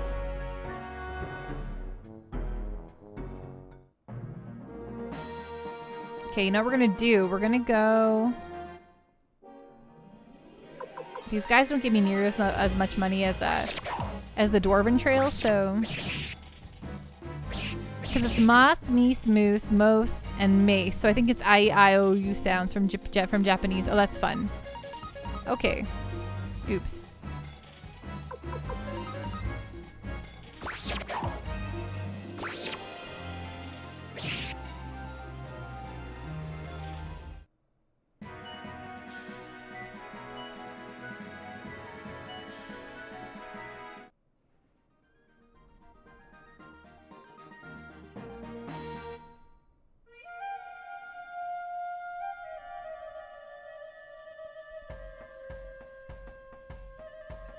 Enchilada. By the way, if you enjoy a great funny movie, please see Free Guy. It was awesome.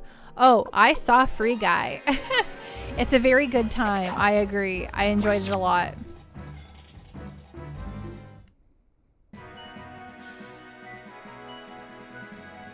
More than I had expected to, so.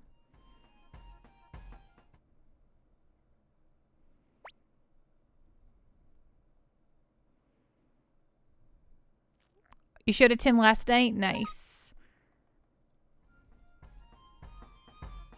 You were slow to see it, so Nekomichi showed you? Nice. I'm glad you enjoyed it. There's nothing better than seeing a good movie.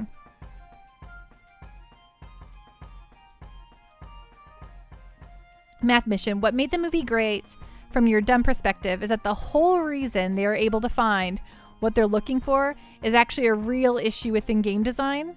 The shaders and reflective surfaces are a true problem. We teach it in our 3D modeling course. Oh yeah, it's true. So it's nice to see that was in the movie. Yes, as someone who also previously worked in games and game development, there was some pretty good nods to actual game development. But what I truly loved was Taika Waititi's villain. He was just a perfect villain. He made me laugh so much. It was very good. He was just like so over the top evil. It was perfect.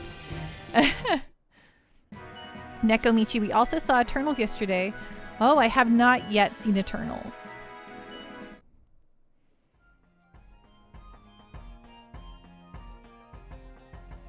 Oops, wrong way. Enchilada. Yeah, the Eternals was interesting. I did enjoy it, but it would have been a better movie if it was a standalone movie rather than the Marvel Universe. Interesting. I have tickets to go see the new Spider-Man on the 19th. So that's something I'm legitimately extremely excited about. I was never really a big Spider-Man fan before, but the Tom Holland movies are just so freaking good. I love them. I love them.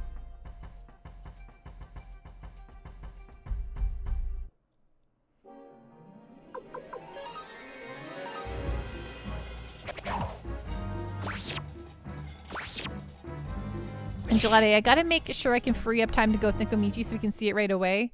Yeah, it's apparently it broke like a lot of theater sites for pre-order stuff, so that's always good to see.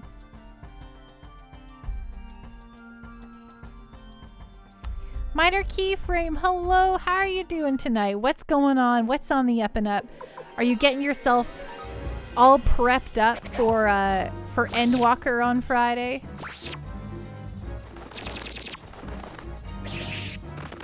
Venice, how are you doing tonight? What's going on? What's on the up and up?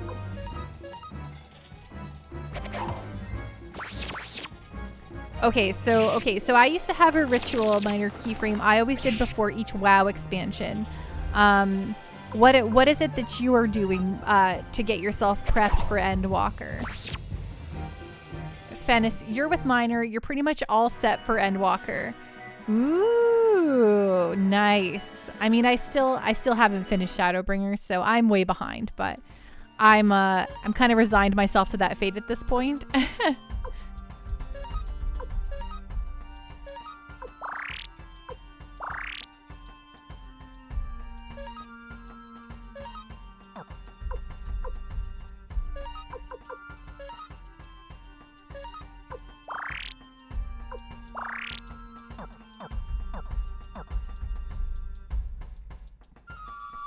Minor Keyframe had a little belt burning party and put Rennet to sleep in the Kugane Inn. A belt burning party? Is that something that you should not have on your characters, are belts? What's with belts being a weird thing? Pear Bear, I'm short on money right now, so unfortunately I won't be able to play Endwalker at launch. I got a $50 Steam gift card for my birthday that I've actually never used. So I'm like, oh, this is a perfect excuse to finally use it for Endwalker. But I also feel like weird that I'm just sitting around with it. Venice, finish a Wondrous Tales book. Got 4 to 5 players commended, 4 to 5 fates done, 2 to 3 dungeon roulettes done, and 4 to 5 dungeon runs done. Nekomichi, oh man, Panda, you need to learn Blue Mage to join us in Blue Mage farming parties. Did you all have fun doing that the other night, by the way? I was happy to see y'all were enjoying that.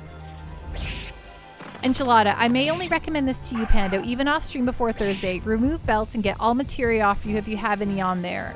And make sure you are set with that. Okay, I will make sure I have my belts pulled off my character, but I've never equipped a materia a day in my life, so. Venice, I'm basically I'm leveling the heck out of Reaper. Nice.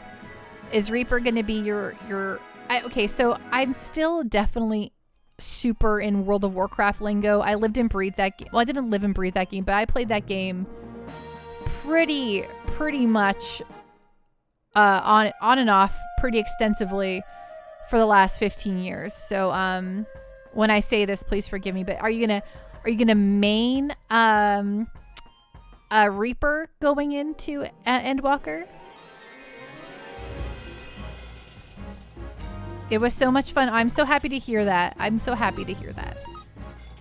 keyframe. Same Fennis gonna be leveling Reaper and Mage like mad this weekend. Enchilada. So we got about, what, 90 plus tomes on Sunday or so? Really? Holy. Nekomichi, we were averaging 1 minute for Bahamut turn 2. Oh, wow. That must have been really fun. Yeah, Reaper and Sage this weekend. Woo, woo, woo. Pear Bear, I'm super hyped for Reaper. Fennis, I'm heavily leaning towards Summoner as a main, but everything I've seen from Reaper makes it look like I would want from a DPS Dark Knight. Oh, that does sound great. Xerix, bedtime for me. Have a fun time, Pando and Co. Good night, Xerix. Rest well. Oh my gosh, rest well. Be safe. We'll see you again soon, okay? Oh, we're gonna die if we're not careful here, so let's just do this. And then Rune, you can heal Wind. Good old Pam for us. Fennis, I currently play a summoner as my main, so I'm expecting to be fully confused and having to relearn my class fully when I play the game after 5.0 comes out. That's what it is, right? 5.0.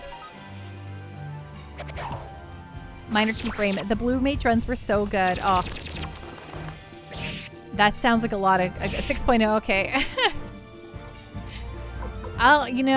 One day I will be up on my 14 lingo, but I'm not there yet. The new summoner looks awesome. It does. And that's the only class I've played so far, so I don't anticipate on changing too much anytime soon. Enchilada. In Final Fantasy XI, Dark Knight was pure DPS with a great sword and scythe with black magic like stun and bio and so on. So in creating Dark Knight in here, they kept it as a tank, so Reaper's the other side of Dark Knight and the powerhouse it was in Final Fantasy XI and still is. Ooh, that does sound kind of fun. Honestly, turning my sweet, innocent little Aura girl into a scary Reaper carrying scythe master sounds really fun.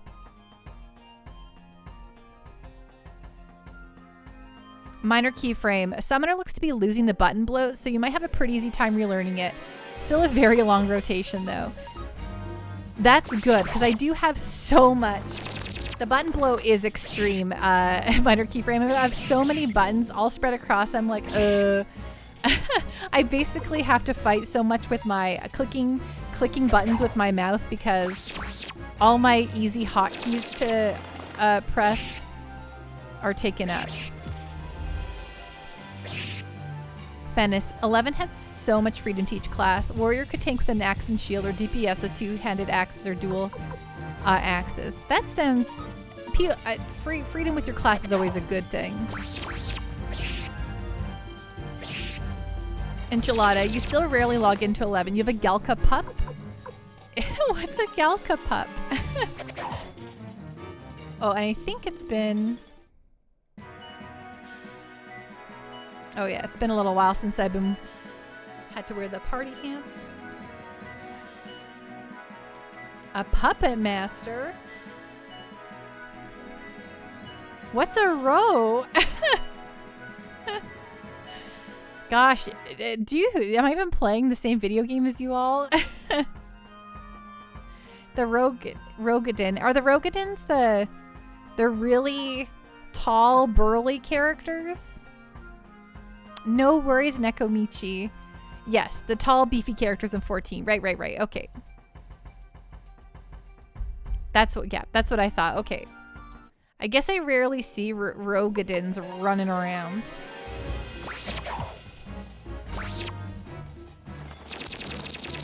Venice. Fun fact, Gelka and Mithra Makotes were gender locked. Oh, kind of like how bunny girls or bunnies are were gender locked as well, right? And as a result, Rose and Makote were gender locked in Final Fantasy XIV 1.0. Interesting. Enchilada, yeah, it's what my character is in 14. The Rogadin, but in Final Fantasy 11, they call them Gelka. Oh, okay. I'm with you there. I'm picking up what you're putting down.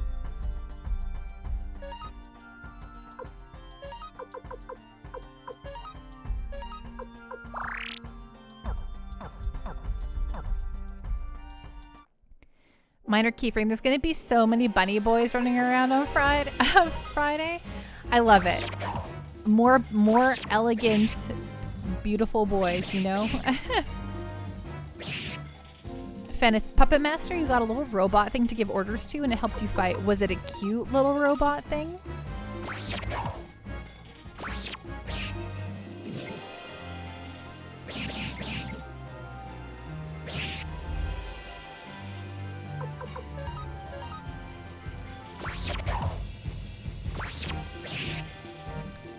They mainly used hand-to-hand weapons. You could change out the robot's parts to fit different situations.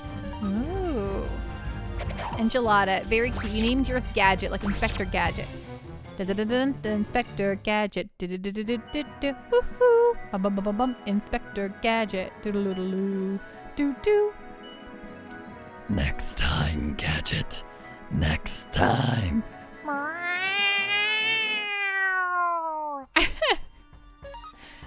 I always remember the end of that show, and that's exactly how I remember it. So I hope you all appreciate that incredible rendition.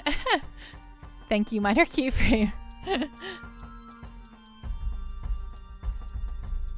I've the Dr. Claw voice is something I've tried to perfect most of my life. But it takes a lot. What a creepy voice. I know, it's my, hi, I'm a sweet, happy pando. And now I'm possessed.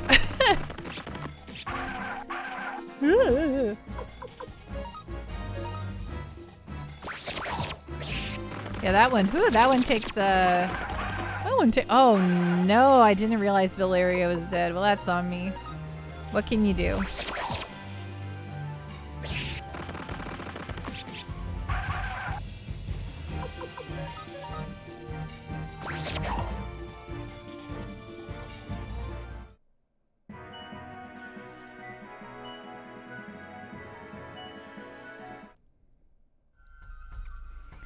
Item, party. I mean, yeah, we need some medicines on Valeria, please, and thank you.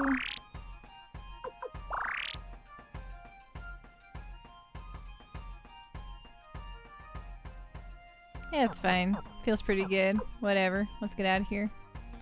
Skedaddle. Let's run up the hill of coffee store.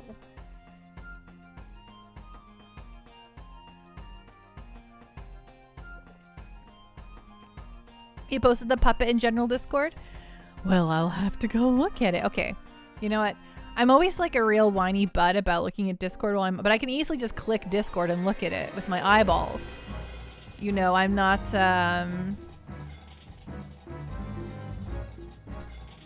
Puppet Master. Okay, the Puppet Master puppets with each little job they can do. Okay, so frankly, they kind of spook me. I didn't expect them to have such, they look kind of like children, but I do really like the night one. The night one's really cute. The rest kind of give me the spooks, I'm not gonna lie to you. Fahanis, another thing I missed from 11. I only ever made a level 5 white mage, and then I heard the siren call of World of Warcraft and never looked back. But I'm always so curious about Final Fantasy 11. Fairness, I named Dragoon in 11 mostly because they had themselves a battle pet, a little wyvern that you can name. Oh my gosh, really? Oh my gosh, I think if I ever, I want, why, yes, if Okay, if dragoons had little wyverns, little dragons, as their little buddies, I would have become a dragoon so fast. You could get a minion in 14 that looks just like it. Oh, that sounds nice.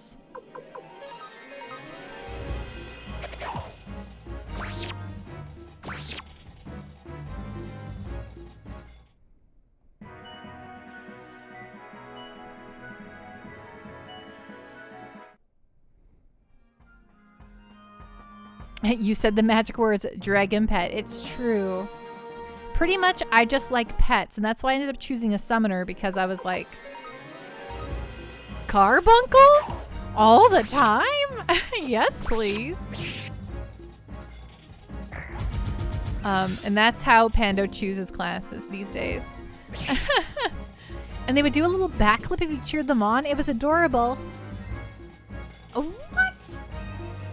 Flip and flip flip. Enchilada, they attack with you if you deal weapon skills. They would use breath attacks and they can cure you on certain commands. Well, stink DD. I wish why do I not have this? They would dance with you and do backflips in the air. Well, Reaper gets a super adorable pet. Okay, why is it in quotes? So Pando Ishii could totally go for it. Well, I've always thought Pando Ishii as a Reaper with her sweet little innocent face would be a really funny idea. You love pet jobs. It says Puppet Master 2 is very versatile. You went with it. That's fun. I like that. Sounds like a good time. Okay, let's save. Pando Ishii's quest is to have all the cutest creatures beside her while also punching things. Okay, so what we're doing is we're trying to okay, we should go to the shop and okay. Go to the shop and sell some of the extra junk we got while we were out grinding. And then we will oh my gosh, let me in.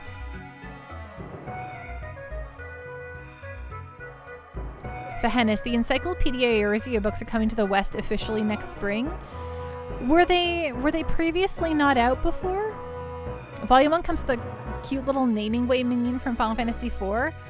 Okay, so I was always like, I don't really need this stuff. I don't need to get one of these encyclopedias, but maybe I do. Maybe I do need an encyclopedia. Huh?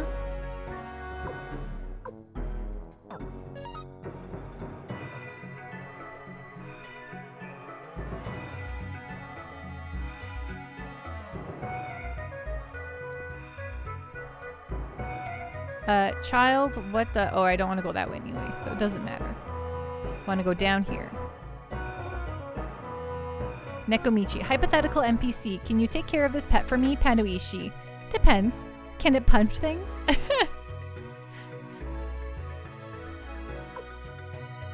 Hey, is there room fragments I can attach? Okay, water room piece. Just somebody should have one, right? Like, let's get rid of some of this crap that's on me here. Okay, no one else has a room piece kiss. Okay, sharpen. Okay, so let's do... Oh, you are sharpened up to 7, so you don't need to worry about it for now.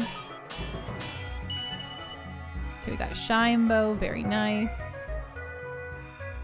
Okay, sharpen.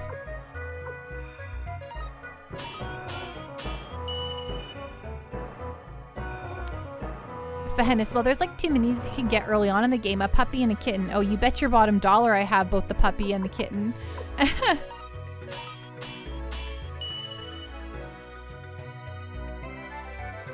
Oh, right. I'm not supposed to sharpen Luke's stuff. Ah, dang. Okay, well, at least it was cheap. So don't sharpen Luke's stuff. He doesn't need it. Don't forget that, Pando.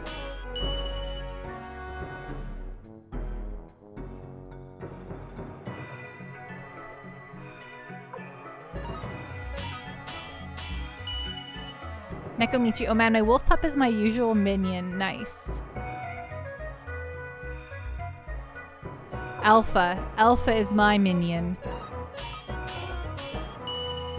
I will die for Alpha. Alpha is perfect. Alpha is life.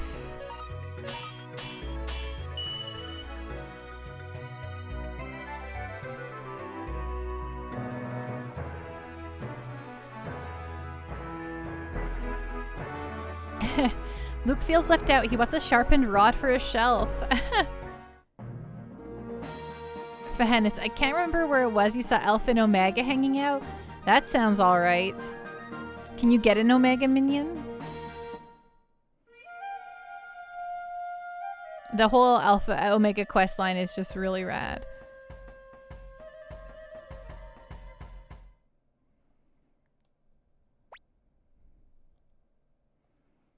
Yes, it's called OMG. Oh, that's okay. That's good stuff. You have the minion? Oh.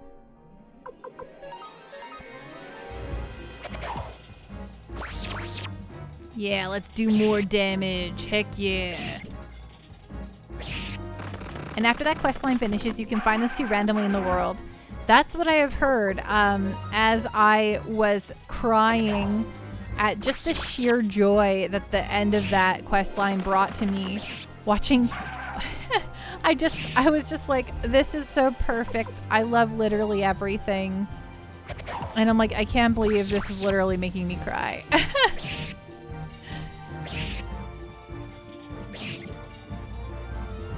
You still haven't done it yet? Right. Well, I won't spoil it for you. It's not like anything particularly important happens at the end that makes you cry. It's the same thing where, I don't know, when something is just so cute and good, I just have to well up, you know? My tear. I cry incredibly easy. Though it takes a lot for a video game to make me cry, so good on you, Final Fantasy XIV. Minor keyframe. I love the flavor text in the OMG minion. Weird. Technological. Fascinating. Okay, that's perfect. I love that too.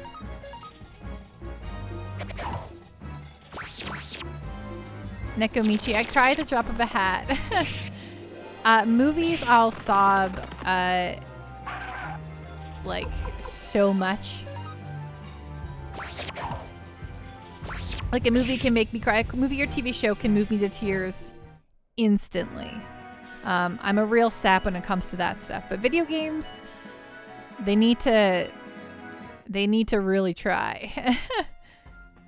I've never understood what it is about video games not making me cry, because I'm like invested in games, but I don't know, maybe it's just, you know, the writing isn't all the way there for me yet. Speaking of which, I finished season 2 of Ted Lasso, which is all of the seasons of that show currently, and oh my gosh, I think that's like one of my very favorite shows that I've ever seen in my entire life.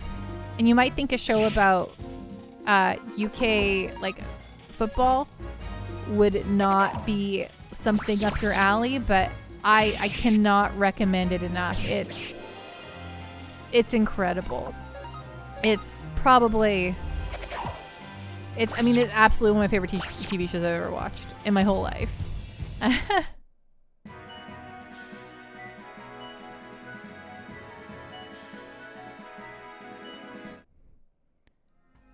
Nekomichi, I can cry just reciting lyrics to a song.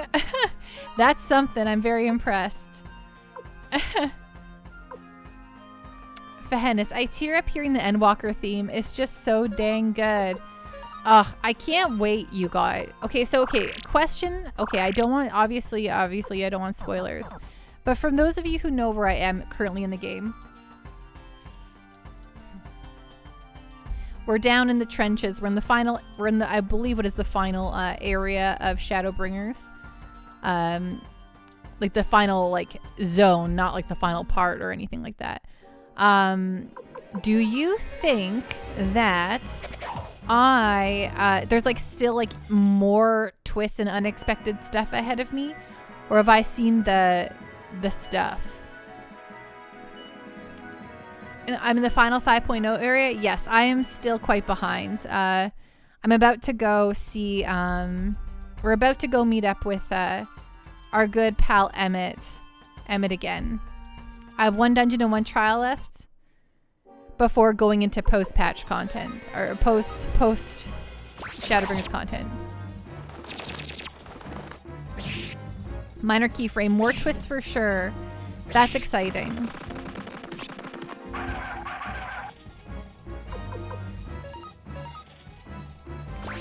Like I still have stuff I can be like spoilered about, right?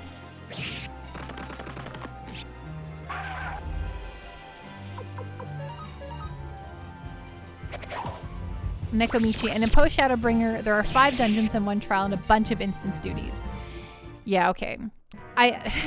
One thing I feel bad about being so far behind now is that I'm going to be doing all this stuff and everyone's going to be deep in Endwalker, and I'm going to be like, anyone want to run one of these old dungeons with me?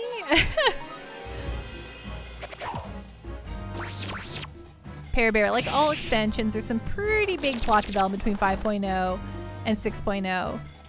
Nice. Okay, great. Fahenis, I spent Heaven's Word early access doing post ARR. Okay, that's not too bad. Okay, so I feel like I'm like the only person who's gonna be finishing up Shadowbringers, but and Nekomichi, I'll still run with you. Okay, great.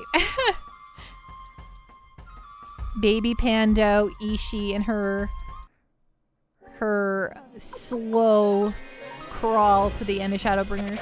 And it's not because I'm not enjoying it, it's just dang heck.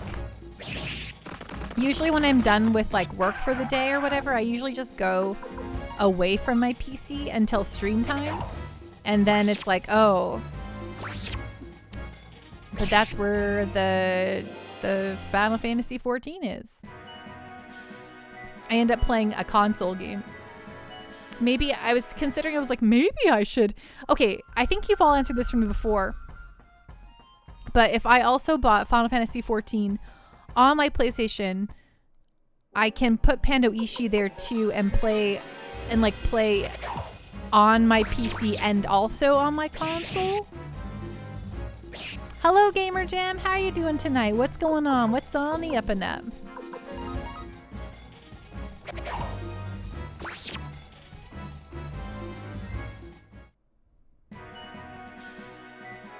You went to Boston Pizza with your family? Nice. What did you eat at the BP's? I think my favorite thing at Boston Pizza was their Stromboli sandwiches, and they got rid of those, which has made me mad at Boston Pizza for years. Fahenis, what data center are you on? Primal. Yes, I live on Ultros, on the Primal data center. Ooh, a lasagna, nice. Spikers, that's a nice team lineup. Thank you. How you doing tonight, Spikers? What's going on? Primal equals best DC. I ain't here to tell anyone which is better or not, but what I will tell you is that eventually we'll be getting that cross DC stuff, and then we'll all get to play together as one. Where are you, Fahenis? Fight, attack, attack, attack, attack, attack, attack, attack, attack, attack, attack. Oops, not item. Rune, use your healing wind, please. You're on Aether Siren? Oh, you're the same as one of my other very good community members. She has been desperate to play with us, but she's been on Aether for many years.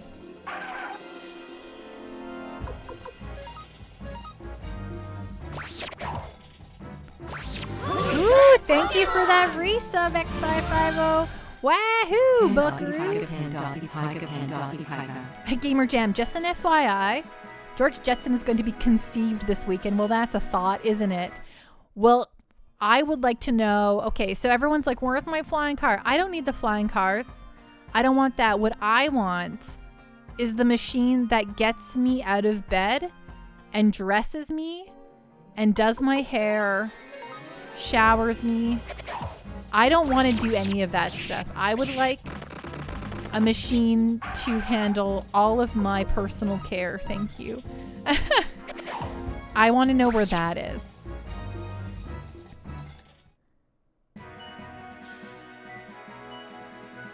Math mission. I need the treadmill that floats over 10,000 feet of nothing so that it encourages you to exercise and not fall.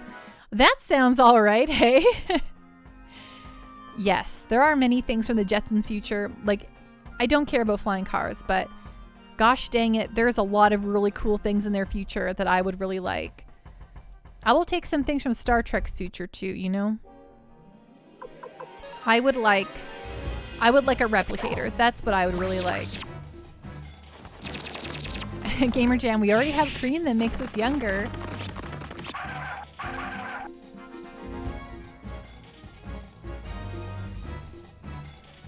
Oh, and Spiker said, thank you. How be you?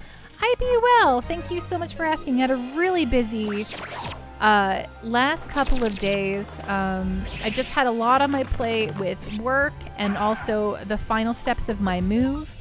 But I finally handed the keys over to my rental people, like my rental property manager. Everything went good. I have all my stuff in my home. I think that the move is finally officially finished, which feels really good. The thing to note though is I still have some clothes to unpack. I have them currently shoved beside my bed in the wall, and it's really stupid. Spiker, so yes, he's born this weekend, but stuff doesn't happen until he's like 40. He's only conceived this weekend. But you're right. We still have like a few, at least a couple more decades before we have a Jetsons-like future.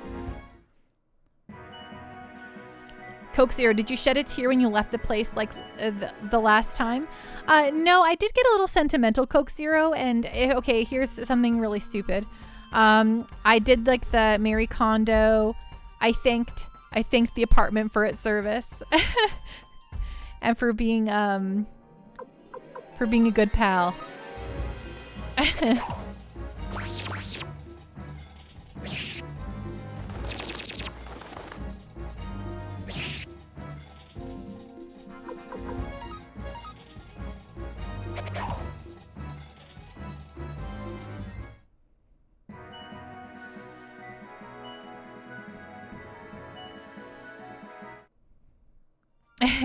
You don't blame me one bit. I'm very like, so I always joke that I've always blamed it on the brave little toaster. I've made this joke in chat before, so apologies if y'all heard it. But the brave little toaster messed me up, and I cannot look at items without personifying them and imagining they all have souls. And I'm surprised I'm not more of a hoarder, because I feel very, very sad letting things go if it hasn't totally fulfilled its purpose, or if it still has life in it left. So I'll always I try to donate what I can when I can. And I'm like, it'll be okay. You've done me well, but maybe you'll make someone else happy now. And then I'm like, oh my gosh, I'm such a samp. Like, okay, true story. This will make me sound really, really silly. But when I was a kid, if my mom would make me a sandwich and I was too full, like I was like a little bird eater child, right? Like you would eat half a sandwich and I'm like, I'm full. So I would like throw the other half of the sandwich away. But I'd always like feel such remorse for doing so. Like I'd look at the sandwich in the garbage and I'd be like, this sandwich, it didn't fulfill its purpose and I'm a bad person for throwing it away. And I would get weirdly misty-eyed. And I'm like, okay, 9-year-old Pando, you need to take a step back. It's just a sandwich. But I was like, I'm weirdly sentimental about like everything. So I'm the worst. So yes, to answer your question, Coke Zero, 3000%. Felt sentimental leaving my apartment for the last time and thanked it for its service. Gamer Jam, you with certain tunes? Yes. I mean, I deeply associate a lot of music with time and places. But yeah, gosh. Minor came Coast Sandwich and fulfill your destiny. And then I'd be like, well, maybe this will feed like the bear that goes to the dump or something. Coke Zero, I think I'm the opposite. I feel bad keeping stuff I don't use. That's fair. I had a big step in my life. Over the weekend, GameStop had a really great trade-in for cash value on PS4s and Xbox Ones. And I had both of them, and I have a means to play. I have access to a Series S, and I have access. Well, I have a PS5, and there's literally nothing. Like, I can play all my PS4 games on my PS5, and normally I wouldn't get rid of consoles, but I was like, there's literally like no purpose for me for keeping this around, so I took them up on their deal, which was huge for me because otherwise I was just gonna put the Xbox One and the PS4 in a box and forget about them for years and years and years and never need them. So yeah, that was a huge step in Pando's ways.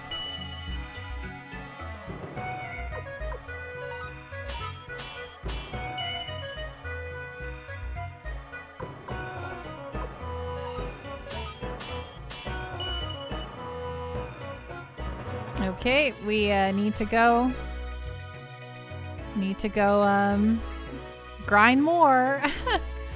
Coke Zero, I still have never seen a PS5 in person. I was incredibly lucky that people that love me very much got me one for my birthday and did the work. So I was incredibly, incredibly lucky. Hashtag blessed.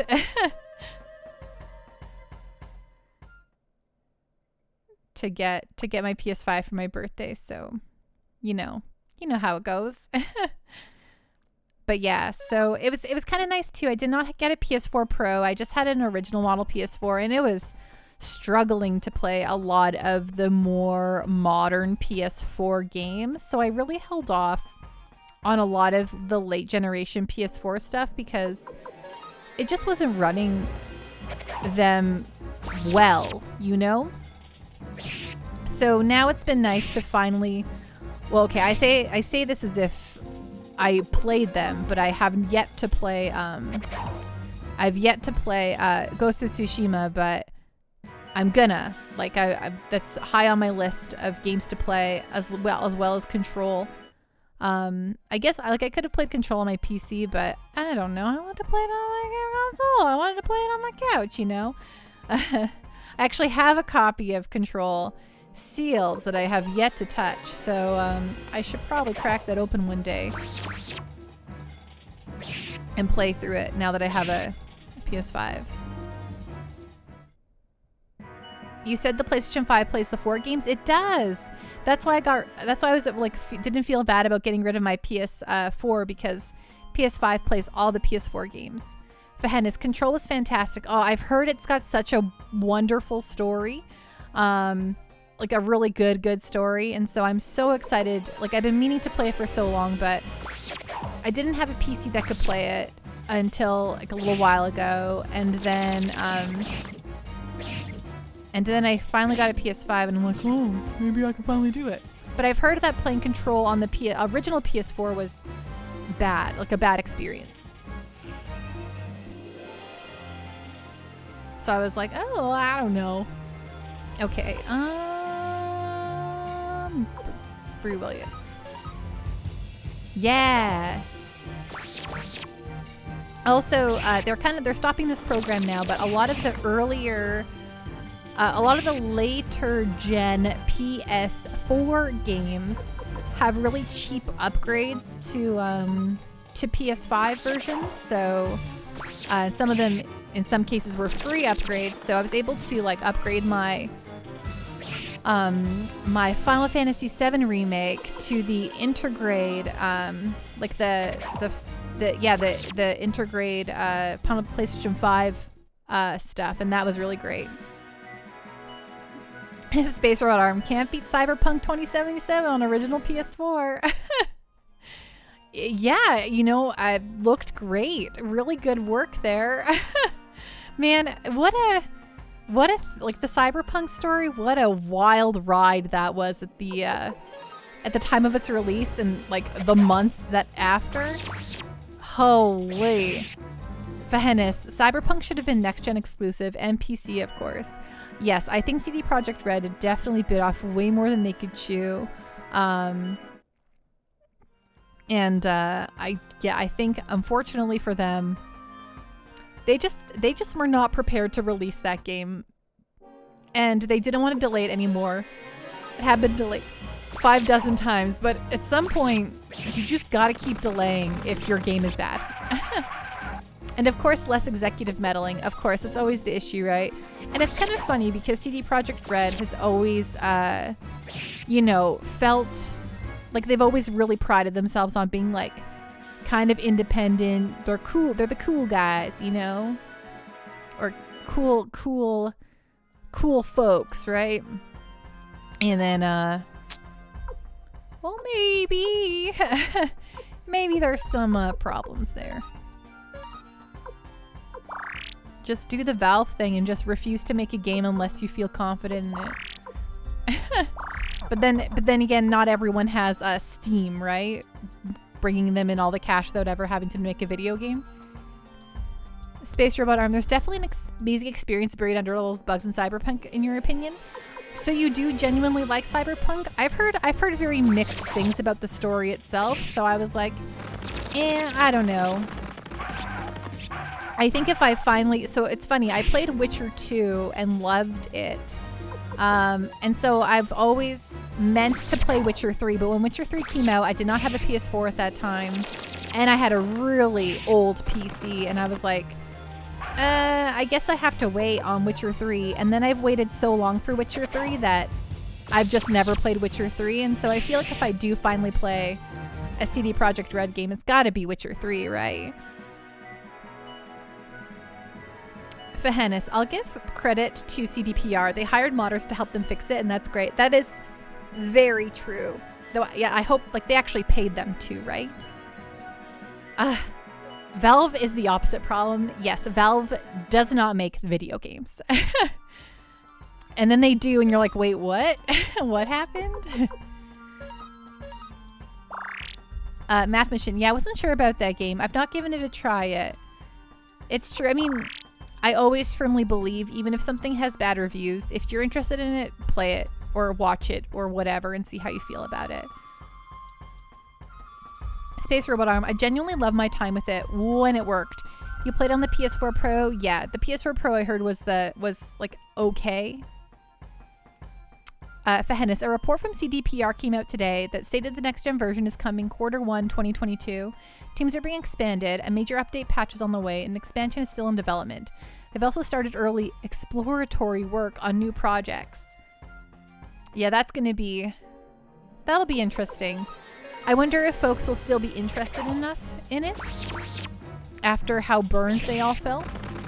Like, CD Projekt Red definitely, I feel like, burned a lot of their extreme goodwill they had leading up to this. Which is, you know, you never really want to do that, I think. I think that's PR 101. Don't burn up your goodwill.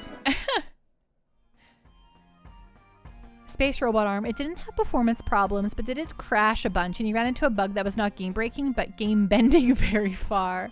Oh no. I'm so sorry to hear that. I mean, listen, as someone who has previously worked in quality assurance on video games, I will tell you that I am 3,000% sure that QA saw every single one of those dang bugs, and it was determined that they were not, like, they will not fix them in time for release or anything like that, because you find everything.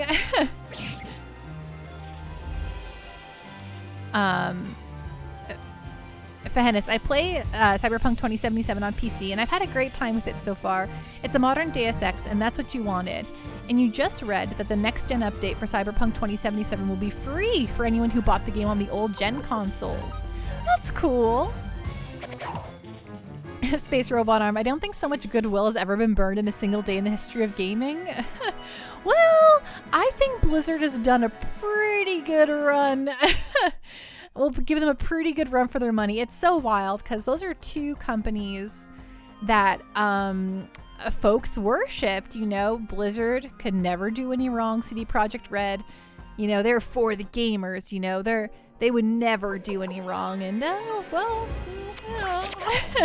well, I never thought, you know. Ask me in 2011 what I thought about what game studios would be reviled in 2021, and I would not have guessed. I don't know if they could have ever seen every bug in Cyberpunk. It's so incredibly massive.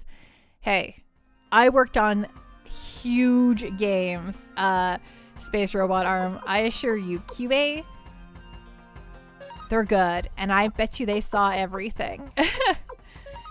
And you sit there and you go, gosh, I sure hope they fixed that bug. I've noticed.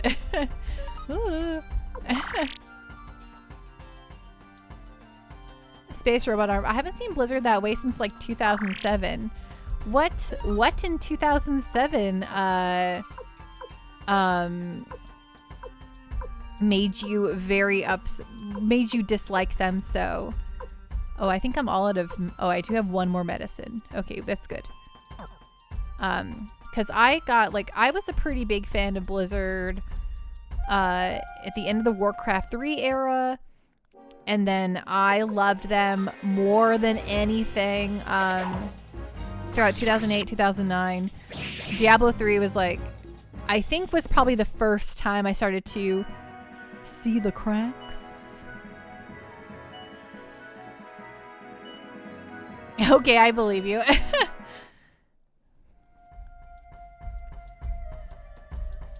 Nekomichi, friend leaves, goes back to Mogtome farming. Fahenis, massive open world games tend to have bugs that can be easily missed.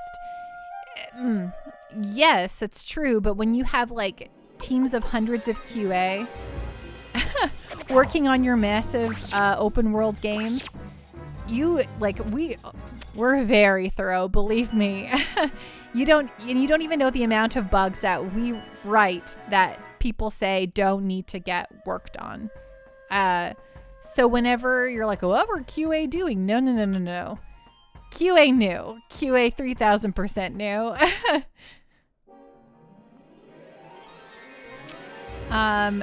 Coke Zero, he lost his T14 PvP gear.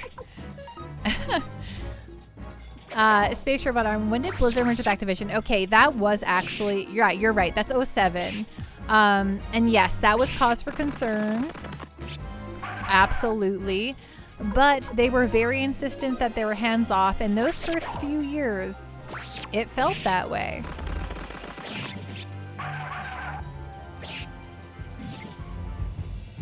Fahenis, I still think a lot of it was the executives trying to push it out for the holidays. This is what happened with No Man's Sky.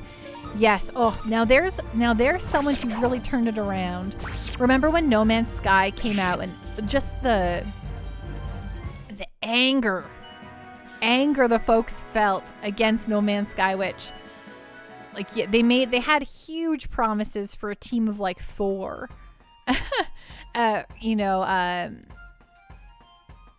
the incredibly small studio working on No Man's Sky. But now talk about a turnaround, folks. They really, really made them love that game.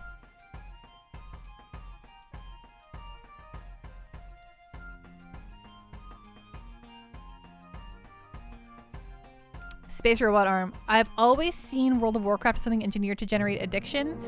I mean, yes, but is that not every MMO? Like, that's the whole purpose of an MMO, is to make people come back, right? But like, I get that. But also, I get, like, I'm like, maybe I just am the least addictive of personality, but I've never got addicted to WoW, so I've just played it a lot. Thank you, Enchilada, for the hydrate.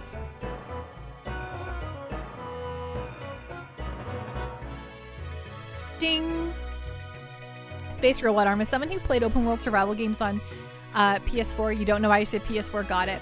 I cannot understand how anyone thought No Man's Sky was going to be good. I heard a lot of journalists play that game who, in like the previews, who were like, wow, this is truly incredible.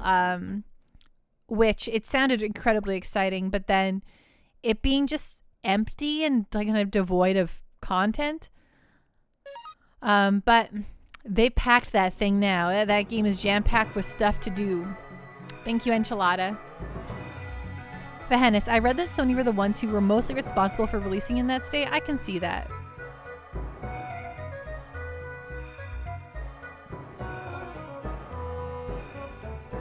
Sir, excuse me. Sir, I just want to go down these steps. If you could just move out of my way anytime now. Go away. Thank you. Jeez Louise.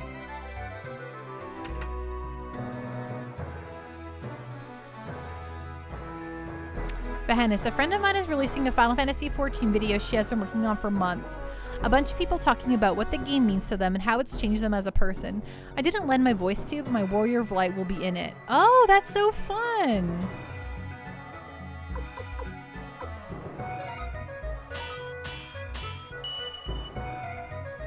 Man, I hope that me just sitting here grinding out my my sharpening stuff is not super boring.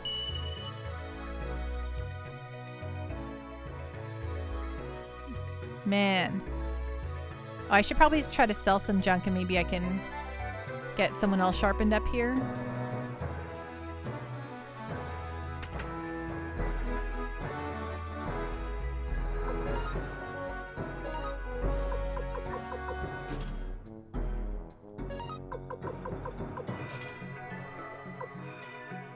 Ooh, I can get that painting looked at. Perfect. I should probably buy some medicines too, actually.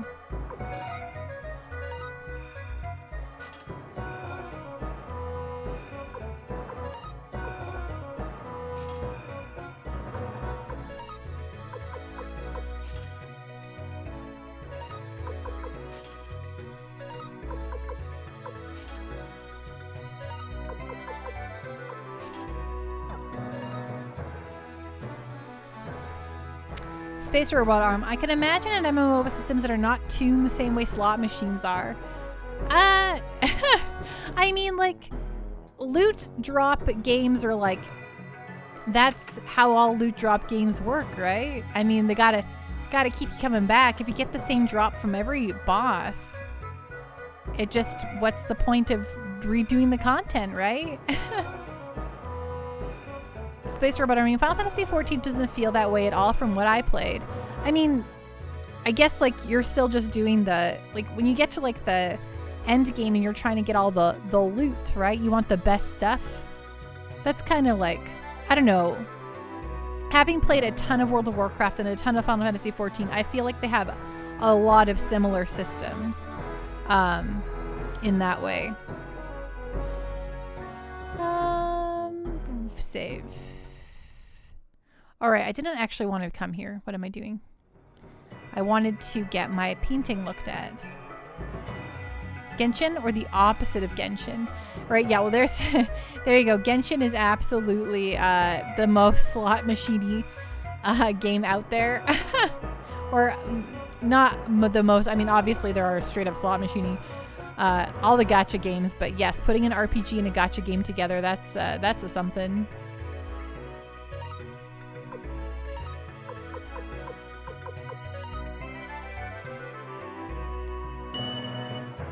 Ooh, a flower painting. Great. Can I sell you my flower painting? Ooh, that sold for nice monies. Perfect. Black Desert had its moments too. I just think it's the nature of an MMO. They want... The point of an MMO is to have you log in more than once. Have a reason to keep logging in. If you do everything in a month and then unsubscribe, how are they making cash? I'll tell you how. They're not.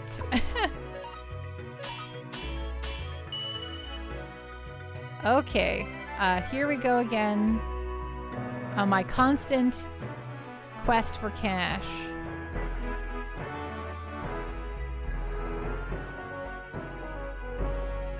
Excuse me, sir. You're in my way. Really bad. Thank you. Flip.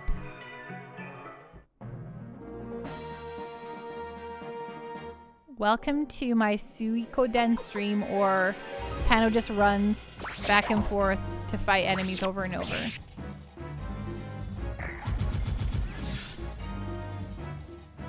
Minor keyframe. Yoshi P actually mentioned it in an interview. That's what he wants people to be able to take breaks from his game and not get burned out. Of course. But there's still, like, yes, I get that. But there's still always the carrot and the stick, right? Like, there is always something more you want, right?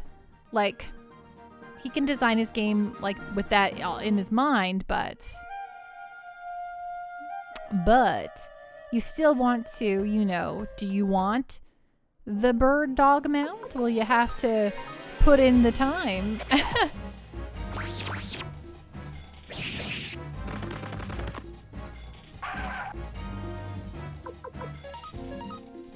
Space robot arm. That's what MMOs are in our world. But I feel like there's an alternate reality where they could be something else. I'm with you, but I still feel like that's kind of... I don't know. I can't... I don't really know what the hook would be in order for the developer to continue making money, which is what they need to do when you create an MMO, because they're giant. They're giant and they cost a gajillion dollars. So they need to have, you know, they need to maintain a player base.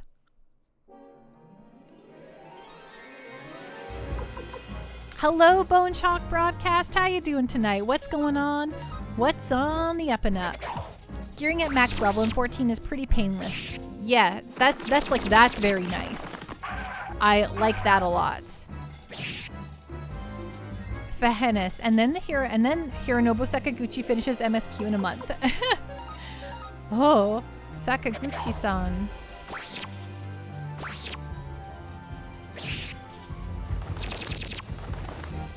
Cell mounts.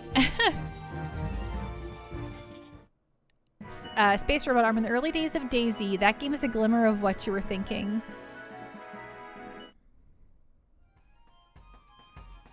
Nekomichi, did everyone see that they released the 1.0 trailer? Like the 1.0 for Final Fantasy XIV?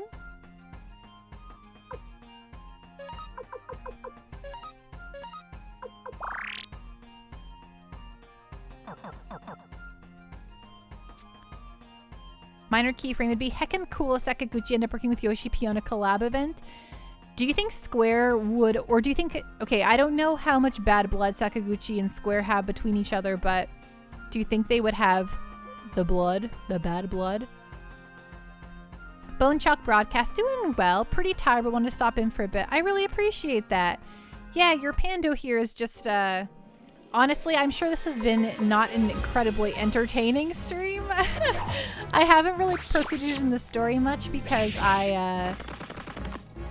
I cannot move on knowing there's stuff I can buy that I cannot afford. So I've just been grinding out cash and upgrading my weapons, and it's been slow, but I've been having a good time. So we're just, chitter-chattering about the state of video games in 2021. And I'm just grinding. Panda streams are always entertaining. Aw, Coke Zero. Well, shucks darn. I'm so happy that you think so. Fahenis, Sakaguchi loves 14 Man. There's a reason so many people from the team are working on Final Fantasy 16. I mean, like, listen. Hironobu Sakaguchi is Mr. Final Fantasy to me. And he made all of my very most favorite Final Fantasies, which are also my most very favorite games ever. And for a long time, I saw his dismissal, his leaving, his separation of ways from Square Enix as like the doom toll for my favorite series. However, I don't totally agree with that anymore. I haven't ever truly, I really actually love Final Fantasy 12, so that's, different. But I don't know. I wish he would make another Final Fantasy.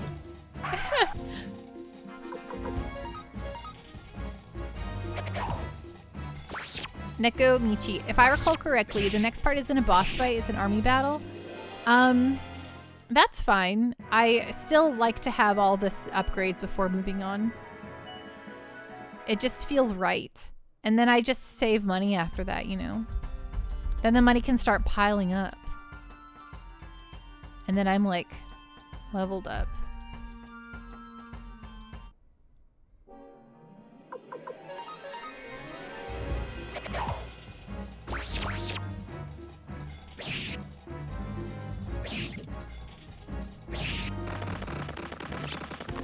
Wow, rude.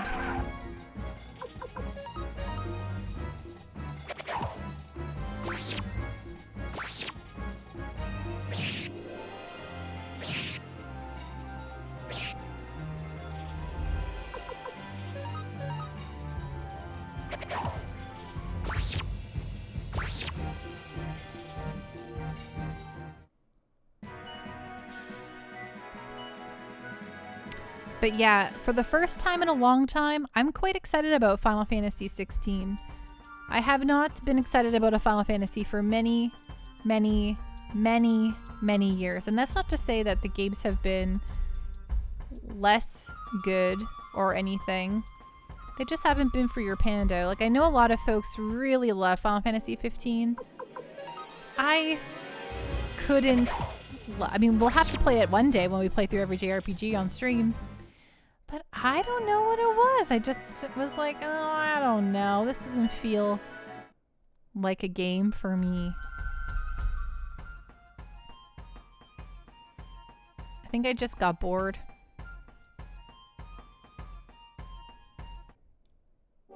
She says as she's run the same trail, the same dwarven trail, 12 times in a row.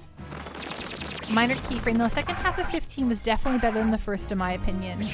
That sounds interesting. I guess, like, I think the one, I've definitely talked about this on stream before, but the one thing that really kind of bummed me out was, like, I know it's the story about the buddies, the buddy old bros, but I was like, I'm used to my Final Fantasies having, like, a cool girl character. Like, every Final Fantasy I have played has cool ladies doing cool things and killing it, and they're always sometimes my favorite characters, right? And then 15, it just didn't have any cool girls. Like, I'm sure that the princess is nice and all, but also she doesn't do anything. She's on my party. And then there's the girl who has a southern accent and does your tunes up your car and stuff, but she was so overtly sexualized that I was like, ugh. I hate this. I'm out of here. Nothing about this is Where's my cool girls? Hello, Devon Danger. How you doing? What's going on? What's on the up and up? I just got here and I already know. Minor keyframe, yeah. Arya Nia's heckin' cool, but you don't get to hang out with her much. Yeah, like you see her, like I know I would have left her character. You see her in those flashbacks and I'm like, I want to know about her, but she's not there very often, if at all.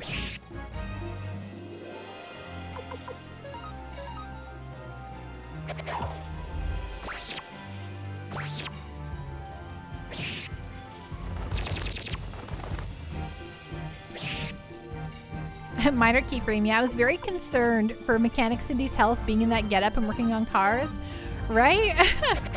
And like, you know, it's totally fine to have the, you know, to have the dream, like the gal who's like that, but if you had more gals, you know, more girls, but it's just that one girl that you interact with and you're like, well, okay.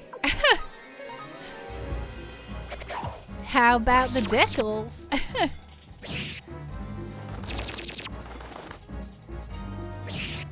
But I will say, I always also got very hungry in that game because the food always looked so good. I was like, why don't I have diner food in front of me right now? You know? Devon Danger, how's your weekend? How you doing? What's going on? What's on the up and up? I am so happy to see you, my friend. Sorry, I was glaring at the numbers to see if they were too low. The numbers being the numbers of my HP.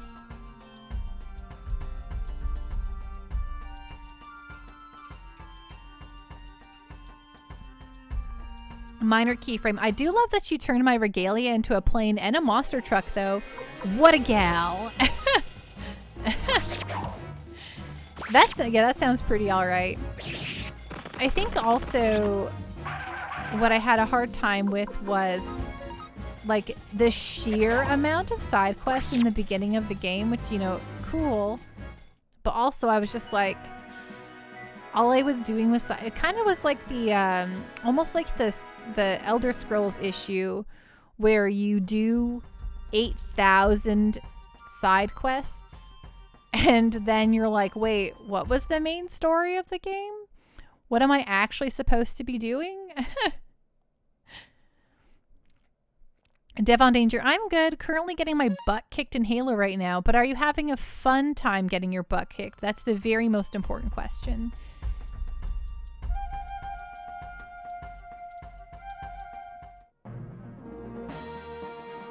But yes, I don't think I truly gave Final Fantasy 15 a very fair shake. I did the same thing with Final Fantasy 12 where I played it, I bounced off of it right away. I was like, Meh, I don't want to play this game anymore. It's not very fun.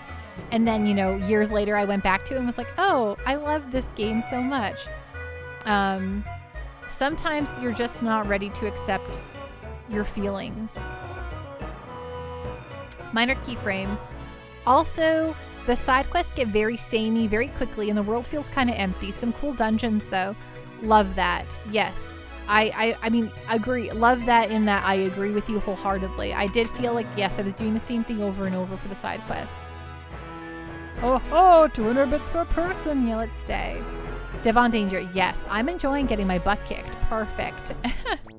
Ooh, Nekomichi, you already got 15 tomes since you got into the party. That's sweet chili heat.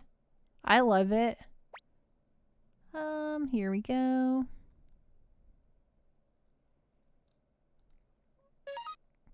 Devon Danger. I also cannot stand 15. The intrigue to that game is no fun.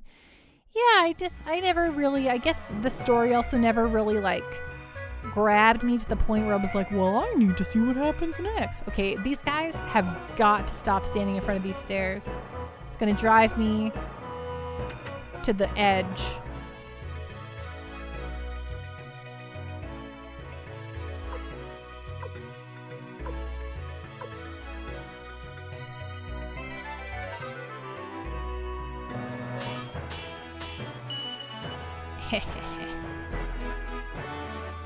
Okay, we're almost there. Can't handle, can't handle, can't handle.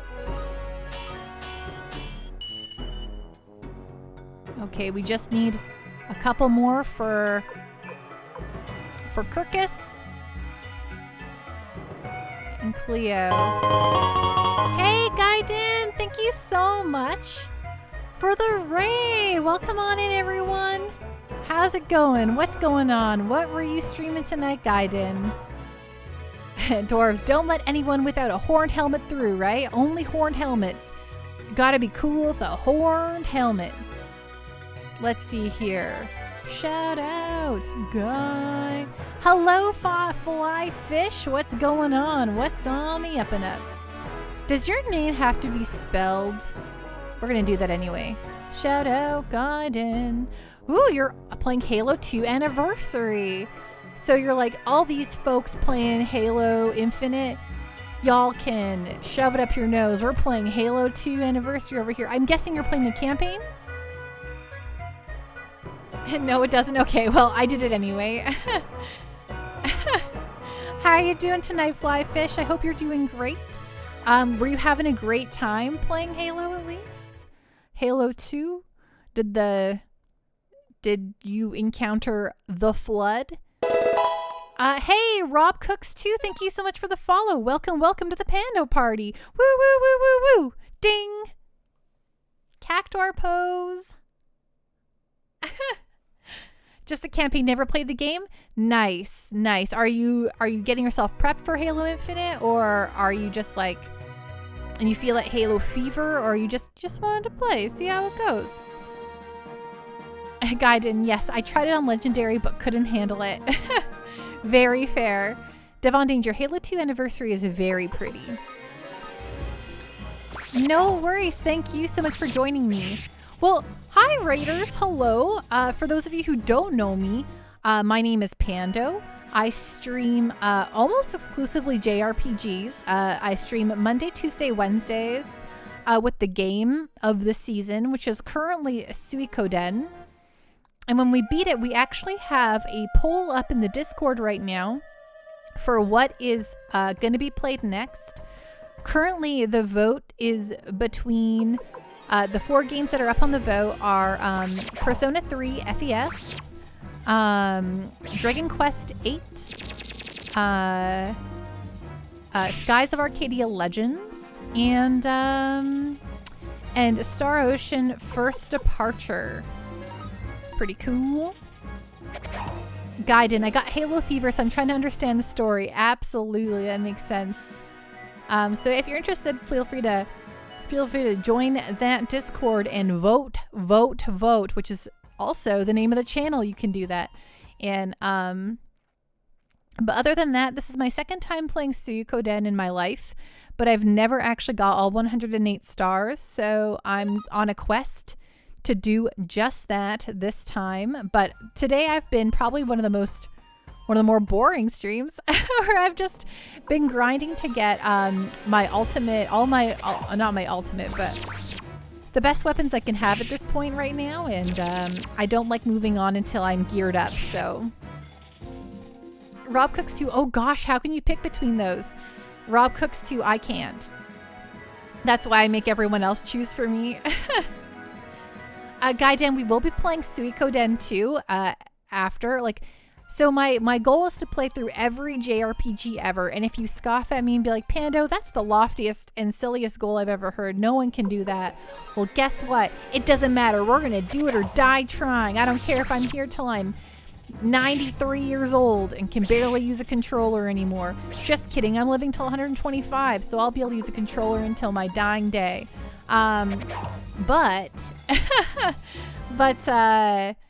Yeah, so we will be playing everything eventually. Even something we might have played on stream before, because there are games that I played when I didn't have quite as many people watching that I know folks want to see. So I try to do this. I try to play games by era.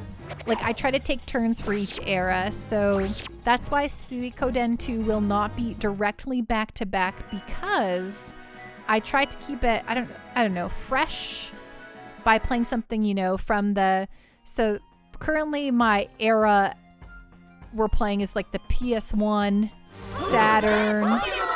Hey, Gaiden, thank you so much for their sub. Woo!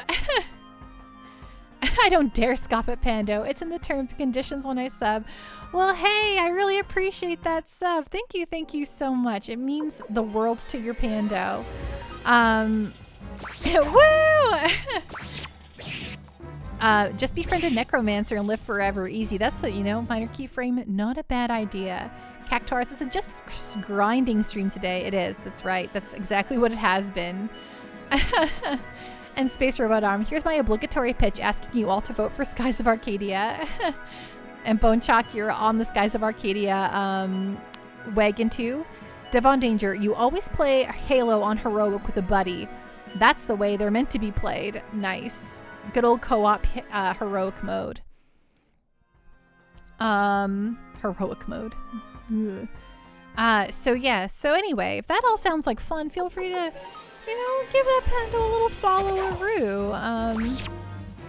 Can hang out with us forever. Forever and ever and ever. Oh, I did not do that quite as well. Normally I like to do like the little shining twins who are like, play with us forever and ever and ever.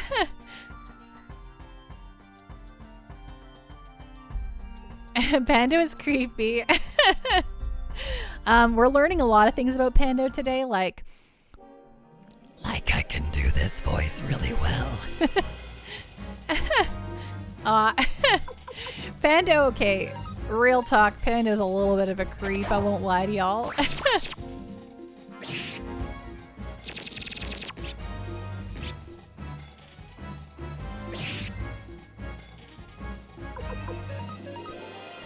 Yeah, where's the unsub button? Too late, you're in, Gaiden. Space Robot R, my 2-year-old does that same voice. So, yeah, does your 2-year-old watch Inspector Gadget? Because that's how I learned to do that voice. Panda with the nightmare voice. Well, that was my... I'll get you next time, Gadget. Next time. And then the cat goes... if you watch a lot of Inspector Gadget like I did as a little kid, that's how the end goes.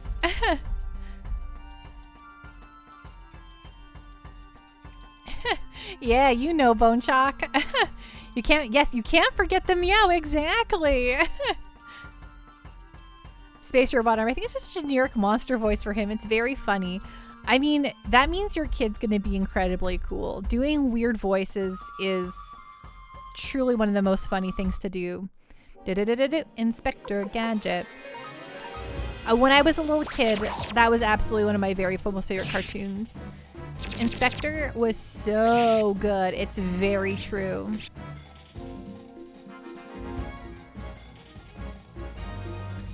Fahenis just caught wind of a potential new mount coming in 14.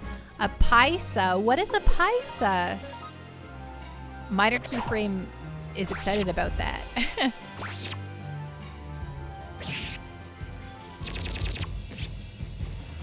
Bone Chalk, I'm really happy you understood my meow, because sometimes I do that part and then I'll do the meow and then people are like, what are you doing? And I'm like, do you not remember this, like, inherently? Gaiden, I don't do weird voices, but I can do a decent Arnold voice. Oh, I believe you. I think, okay, like, it doesn't have to just be weird voices. I think any voice, just doing voices in general are fun. Good or bad, it's good to just let go and have fun, I think too many people are too concerned about what they'll look like to other people, or and I'm just like, I don't know, be a dork. Have a good time with it. Minor Keyframe, I put a pic of a Paisa in the Discord. Oh good, I want to look at it. Is it a rideable pizza? That would be amazing, right? Okay, I'm looking at it right meow.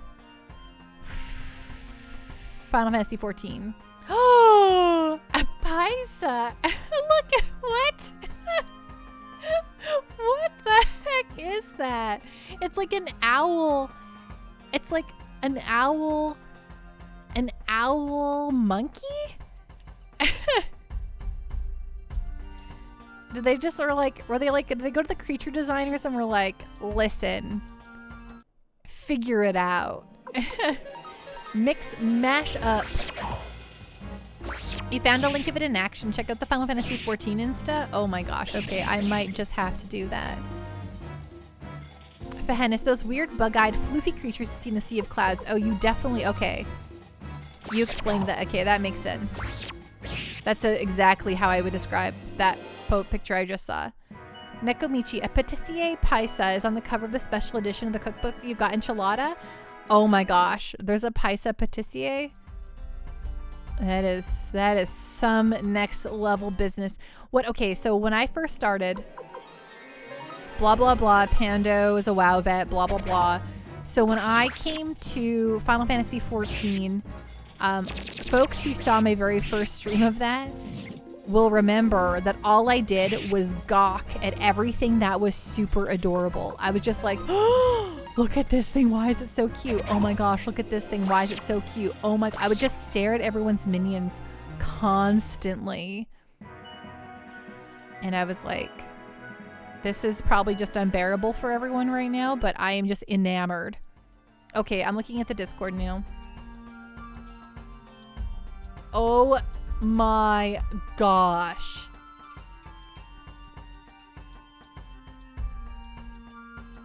Look at him. How doth one Pando acquire such a thing? Gaiden, speaking of Final Fantasy, what's your all favorite Final Fantasy? I'm assuming 14 from Pando. No, actually, Gaiden, all three of the PlayStation 1 Final Fantasies are so important to me. Final Fantasy 7, 8, and 9 are my very most favorite Final Fantasies, with, hilariously, 8 being my very, very most favorite.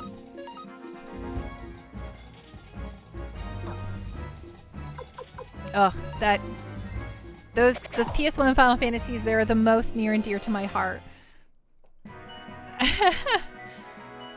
So for me, I did play Final Fantasy 7 first, but only up until the point where you cross the swamp, just after the Chocobo farm.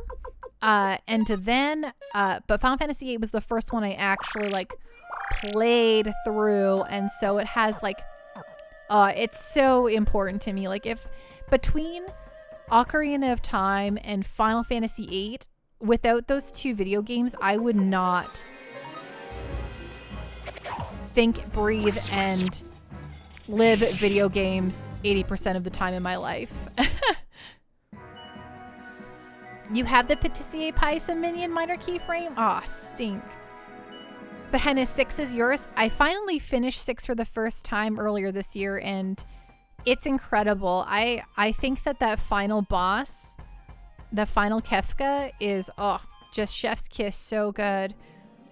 Bone Chalk 8 is also your favorite? Oh, I was so funny when I was playing 8 on stream, which was the second game I ever streamed. I just remember apologizing the whole time to everyone. I was like, this is my favorite game. I know it's not that great, but this is my favorite Final Fantasy. And I'm so sorry for that. And I kept having to like apologize for it, but I unabashedly love it. Gaiden 8, you were really excited for. You're a sucker for love theme stuff, but you never finished it. You know what? The very first time I played through it, I got to Esthar and never did finish it. So while I love Final Fantasy 8 to death, it does, despite the fact there's like a gajillion tutorials at the beginning, I don't think any of them truly tell you how to utilize their systems effectively. It's all just like they throw a whole bunch of words at you and you're like, sure, junction, got it. But I think once you truly understand how the junction system works and you can like manipulate it, then you're golden, right? Like That game is a cakewalk after that. But other than that, like I feel like every time I'm like I've known folks who are like, oh, Pando, Final Fantasy is your favorite. I'm playing it for the first time. And then they're like, this game, I don't love it. I'm like, absolutely fair. No, I really will not put that. That game is really poor at explaining its systems. Nekomichi, BDFF is your favorite. BDFF? What? Followed by FFMQ, Mystic Quest. Okay, I'm there with Mystic Quest. Longren, how are you doing tonight? What's going on? That's a really cute Renoa you got there. Kupo of Fortune, Pando. Oh my gosh. Minor Keyframe, 14 is your favorite for sure. You're very excited for 16 too, though. The combat looks fun. Yet Minor Keyframe, if you told me 14 was not your favorite, I wouldn't believe you. Bone Chalk, challenge that board of some cards, right? Oh my gosh, playing triple try. Now there's a mini game for the ages, right? Devon Danger, 8 isn't my favorite, but I love the vibe that game exudes. Yes, I will. So whatever people are like, I don't love Final Fantasy VIII, I'm like, but that is truly one of the best soundtracks in a Final Fantasy game, right? And many people agree. It's true. You cannot deny that Final Fantasy VIII is not one of the most incredibly scored video games. Oh, it's so freaking good.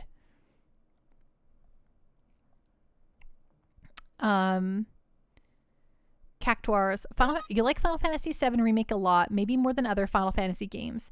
However, it doesn't feel like a Final Fantasy game to you.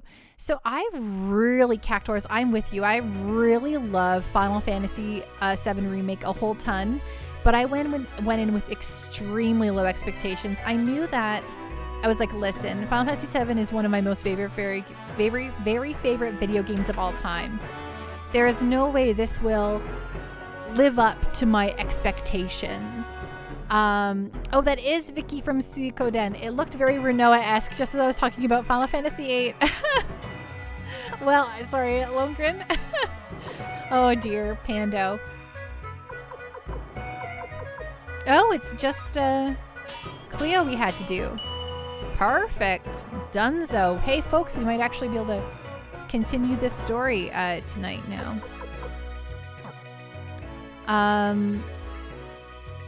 But Cactuars, when I started Final Fantasy VII Remake and they do almost the shot-for-shot intro to Final Fantasy VII and Eris's theme starts up, I literally got misty-eyed. I'm like, it's my video game. So I was, well, it was over for me at that point. I was going to love whatever they dished out. I was a dang sucker for it. Gaiden, you really enjoyed the combat. It reminds you of 13, which you didn't mind the combat in that game at the time. Yeah, 13, I have a lot of feelings about, but I didn't hate it until a certain point. I don't actually hate it. Devon Danger, Umatsu can do no wrong. You're right. I love Umatsu so much. Vahenis, Mystic Quest gets a bad rap. That's what I've heard. I think I like Mystic Quest though. Nekomichi, Mystic Quest is the first JRPG you ever beat. Nice. They did a great job with the combat system. Yeah, exactly, Gaiden. That was me. I was like, it was such a nostalgic cry. I'm like, everything is good forever. I've been waiting for this for so long. This means so much to me. Okay, we're gonna talk to people now. We're gonna continue on with this tale. Oh, there's nothing over here. This town room resembles an arch. I said that already though. Enchilada, I did a randomizer for Mystic Quest and it was the funniest thing ever. Space Robot Arm. I also went into 7R with very low expectations. I thought a remake was very unnecessary and there was no way they could do the original justice. I was completely blown away and I think it's the best Final Fantasy since the original 7. Nice. Sir, get out of my way. I wasn't angry about it because I was like, listen, there's no way. Like, even if the Final Fantasy VII Remake is bad, I will always have original Final Fantasy VII to play. So it doesn't take away my joy for that game. Or I already talked to that kid. is what I told myself. Hey there, have you been sharpening your weapons? If you haven't, you'll be sorry. Yeah, I just spent the last 3 hours sharpening my weapons, sir. Cut me some slack. Apparently an Imperial general named Kwanda is attacking the village of the elves. I really couldn't care less. They're always making fun of us anyway. Oh, it's unfortunate, sir.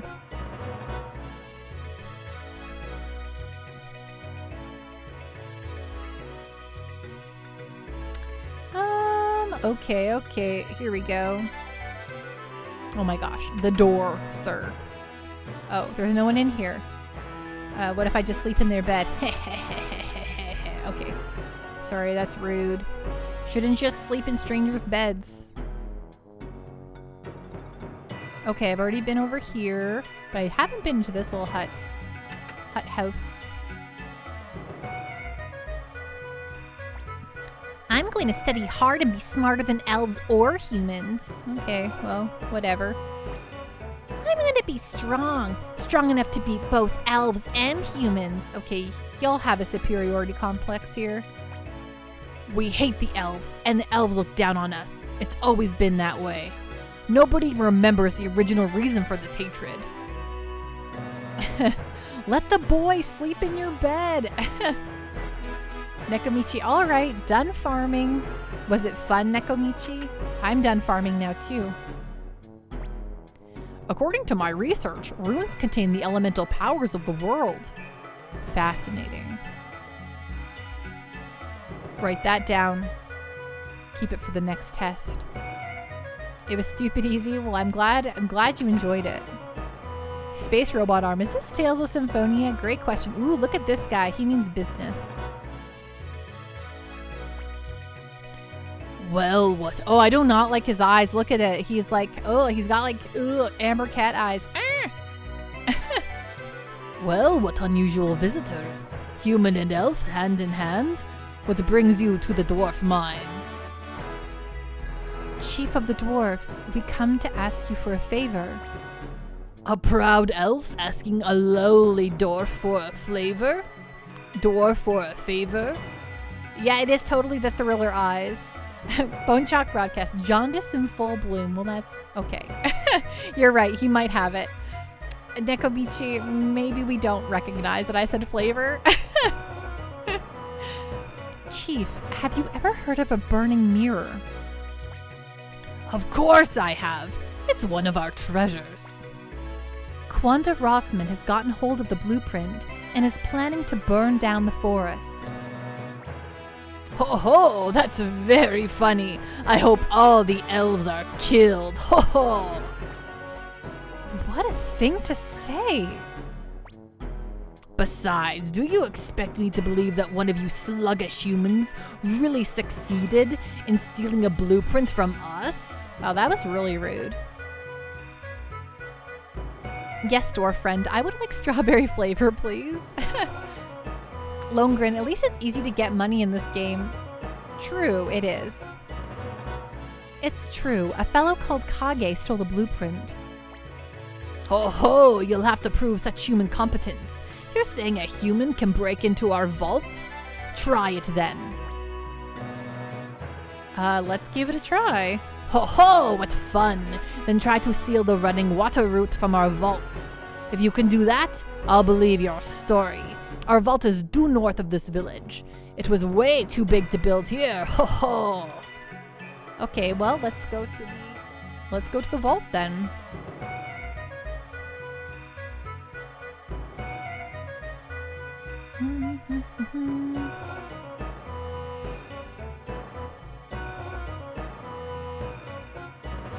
Let's just save Rue first. We're all healed up, right? Yeah.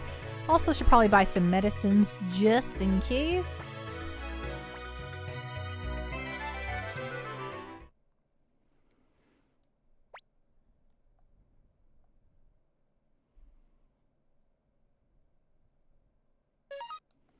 Perfecto. 14 hours and 11 minutes.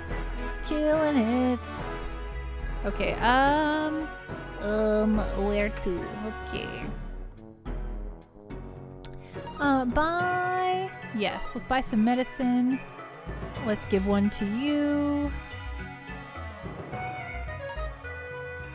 And you got some, you got some, got some. Okay, we'll just grab just an extra one here. I think everyone will be okay otherwise. But what I also want to do, you know, we can probably, so we have a boar rune. I don't think we really care about the boar rune, so let's sell that. It's not really that important. Oh, it's $0. What the? Why?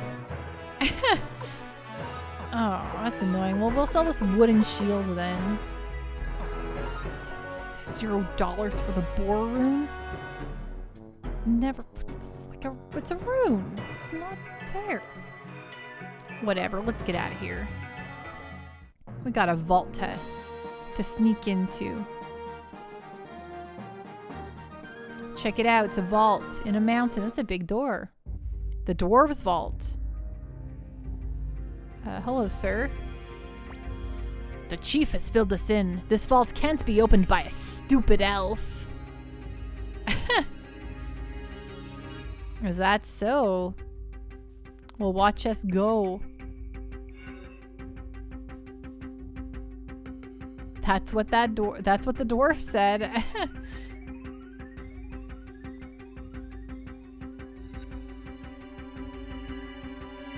The Pixel Quest Zelda looks weird. Hello, the Pixel Quest. How you doing? What's going on? What's on the up and up? Okay. This is gonna. I can figure out this puzzle. So okay. Can I walk across it like now? Yeah. Okay. So. Oh, I see. I want that. So, you're bored at work? What are you up to? Is it just Are you on break at work? Are you having a good day? Sunbeam crystal, nice. Sorry, none of these questions make any sense. I apologize. I'm sorry that you're bored at work, but I hope that you have some semblance of excitement somewhere. You're not on a break? Pixel Quest, contemplating why I didn't buy the Suikoden games a few years ago. Yeah, they've always been kind of pricey, but they're dang good video games. I highly recommend them. You can get them pretty, like, for a decent price on the old, whatchamacallit, the PlayStation Store. Pixel Quest, now Suikoden 2 and 5 are prohibitively expensive. Yes, I was very lucky that I was working in a retro game shop and was able to get a very good deal on my Suikoden 2 when it came in at the time. So I feel very blessed for that. But yeah, I bought it way later too. But yes, you lucky McMuffin. Oh my gosh, I love McMuffins. So yeah, so as you can see, like, we're currently playing the physical copy right here. I have it here. We'll go to the Just Pan screen. And I've got, yeah, we're playing my physical copy of Suikoden up here. I try to, if I have the game, play it like on the physical as much as possible. Sometimes it doesn't work that way, but you know, try to keep it as legit. Now you're hungry. Oh no, Pixel Quest. Well, okay, where you're working, do you have available food nearby? Guy Den, you just noticed my shirt. Oh, I'm wearing my Final Fantasy VII Remake shirt. Yeah. I love, so my very most favorite t-shirts like this are stuff that is like kind of nerdish, but also you could probably, like, people who know, you know?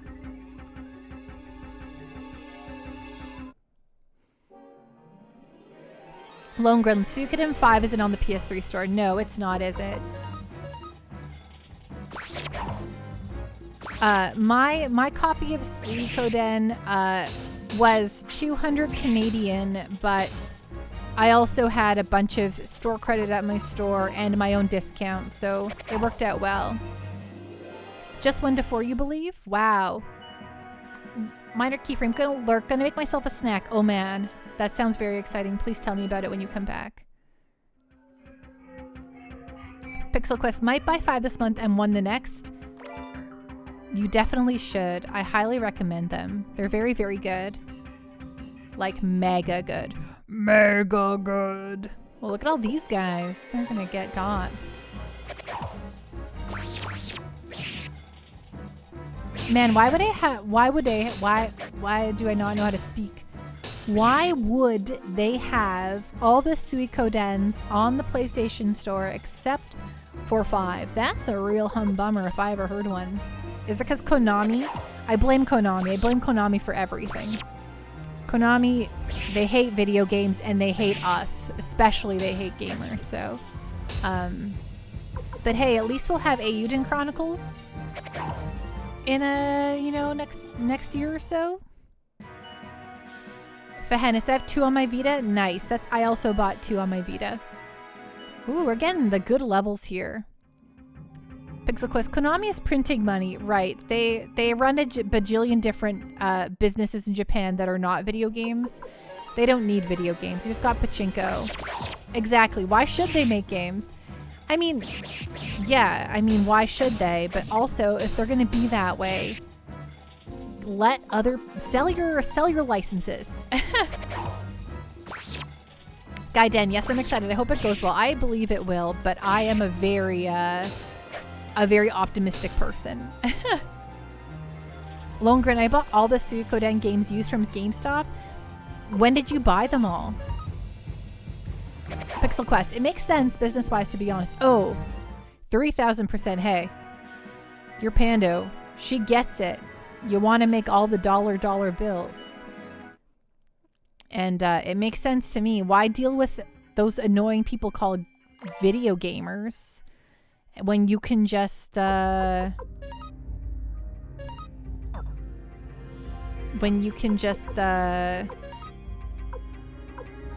just gonna give something here to someone here quick.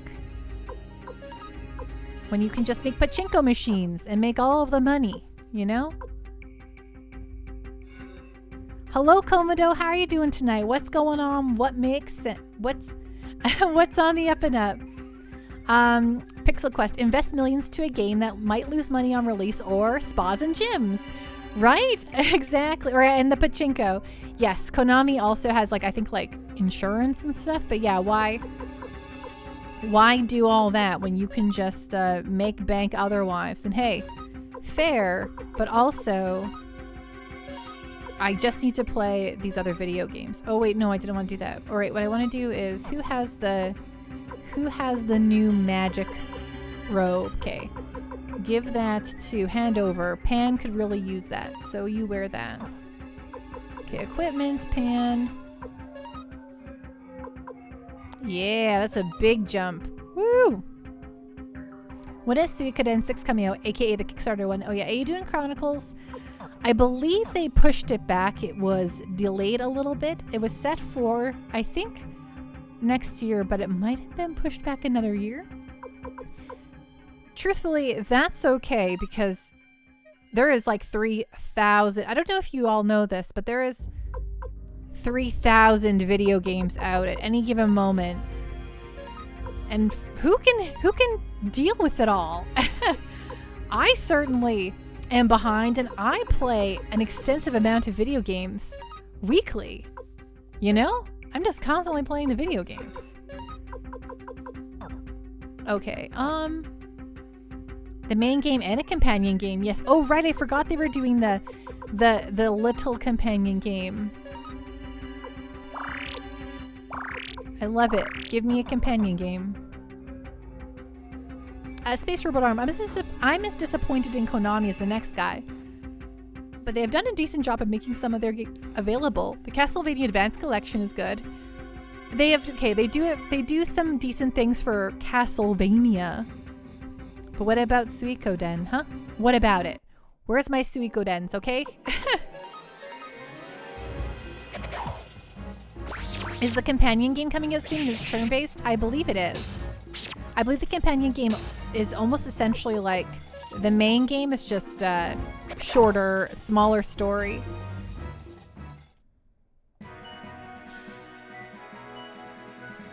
Like a side story. then you can die happy. Yeah, yes, it's very traditional. Everything we've all ever wanted. And the Switch version, here I come, right? Oh, with you 3000%. I cannot wait. I cannot wait. At the same time, I'm in a sickening deluge of games I have to play. It's a real, I would say it's a problem, but it's probably the best problem to have. You can play portably? Heck yeah. That's all you care? Yeah, I mean, that's the beauty about the Switch. You can play it on a TV, play it in your hands. On the go, it's perfect. It's perfect. That's adulting sucks. Hey, you know what? It's, it can be a real chore to be an adult. At the same time, you can buy yourself video games. You don't need your mom to do it for you. Exactly, see?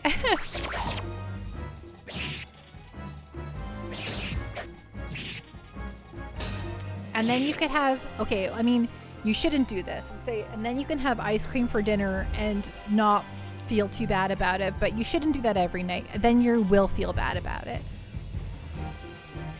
Pixel Quest, but your mom still likes the police stuff. Moms. Yeah, I just, I'm like, whenever anyone's like, why do you play so many video games? I'm like, why do you watch so much TV? I'm like, it's the same difference. Papasaurus Rex, I'm just a kid with a driver's license and a drinking permit. Right? Sometimes I feel you. I feel you there. Can anyone else wear this? Is this all just bad for everyone? Yeah, it's just dumb. Wow. Math mission, because I need to escape from reality, right? Well, and I always feel like the people who scoff at the amount of games I play, it's like they're the same people who binge watch everything on Netflix, and I'm like, I'm not making fun of how much you binge watch. So don't make fun of how much I play video games. Over emotional robot. People scoff. Do they scoff? Over emotional robot. I think you scoff at me on a near daily basis. Longren. Bills before games. Yosh. Yeah. Yes. Oh, yes. I mean, a guidance. I'm still trying to look for the manual for adulting. You know what? You know what? Our adulting is a whole heck of a lot different for anyone born 1980 up. Even, maybe even the early 70s. I think, the late 70s. I think it's just a lot different for all of us.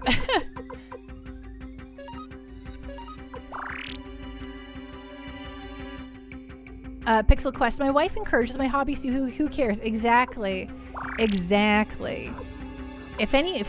Gosh.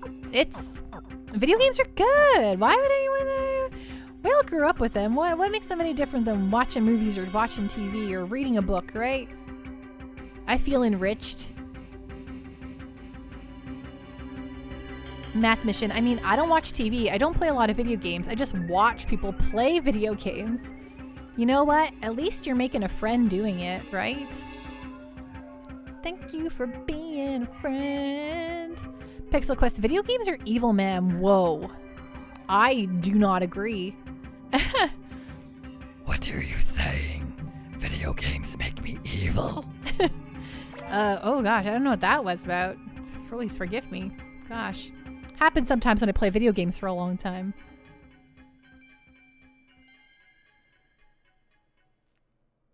As long as you don't see any Murloc, you're good. Vahennis, I'm hopping off for the night, Pando. It's been fun hanging out. I'll see you around soon. Thank you so much, Vahennis. I'll be back again tomorrow if you want to hang out again. But yeah, otherwise, thank you so much for hanging out with us tonight. Rest well, be safe, and we'll see you around again soon, okay? Gaiden, I was just singing that as you sang that. wonderful. Best friends.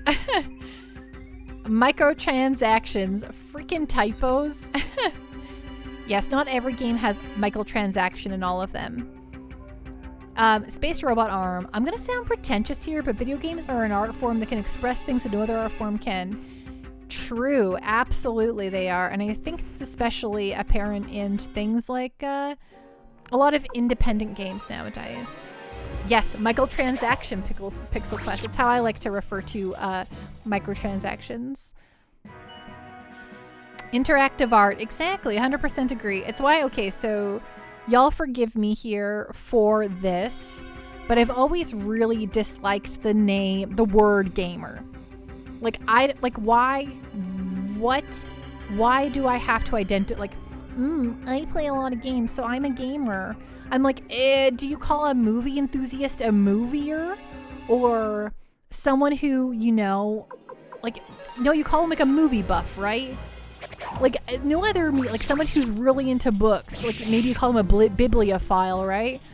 I guess there are some of them that have, but gamer just is a marketing term that for some reason we all adopted. And it sounds so stupid. I hate it. And I've always hated it. From now on, we are game buffs, right? I always like to say, I'm a video game enthusiast. A reader, right? Yes, there's readers. There's, but yeah, you wouldn't say you're a reader. I don't ever heard anyone say, or you're not a booker.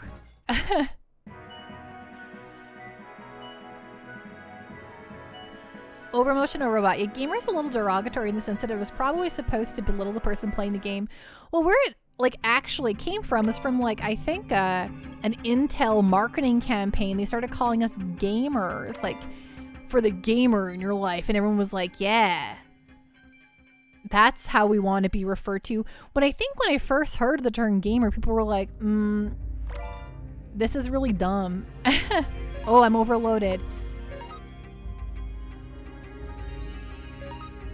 I remember people being like, this is really silly. Why?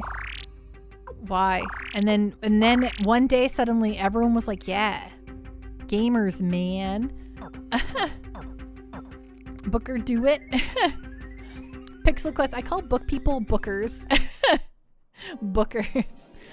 So what should we change it to? You're right. There is no I don't know. Just I really like playing video games. But you're right, Gaiden. There's not really a good if you want to identify as someone who's really into video games. Yeah, gamer works. I do use it in a sense to really. When people are like, well, what do you do? I'm like, well, I always just say I like to play a lot of video games. I play a lot of video games. Hi, I'm Pando. I eat, sleep, and breathe video games. You would think it's a problem, but it's not.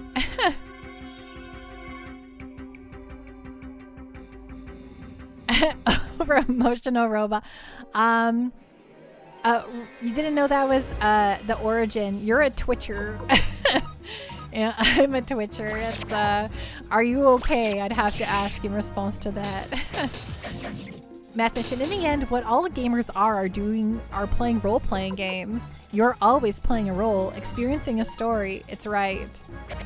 We're all. Wait, are you telling me we're all LARPers? Devon Danger, metaverse account holders.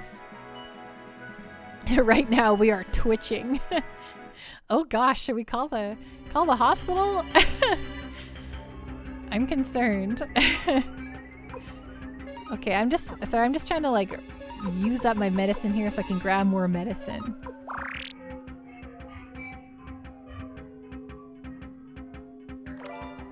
You're insured. I'm Canadian, so. But yeah, hey, Pixel Quest. If you like RPGs, this is a fun place to hang out. That's what I stream all the time. If you want to, hang out again. Pixel Quest, I want to go home. Fair. Absolutely. You hate RPGs? Fair. Fair. I too hate RPGs. Fiddle-dee-diddle-dee, piddle-dee-doo. Perfect. Great. It's good stuff. RPGs are meh. Hey, I didn't believe you for a second, Pixel Quest. Fiddle-dee diddle-dee, piddle-dee-doo. It's okay. Well, that's nonsense. Oh, am I supposed to like play the song?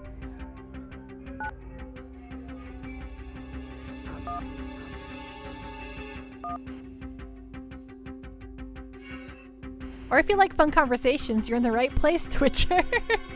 Right? Fiddle-dee, is this okay? Is this supposed to, okay, I'm like, is this supposed to, it's because I'm pressing these buttons. Ah, schnizzles. Okay, 1, 2, 3, 4. Oh, okay, 5. Oh, 6. Oh, God. Oh, 7. Oh, gosh, what do you think it is? Oh, I screwed it up.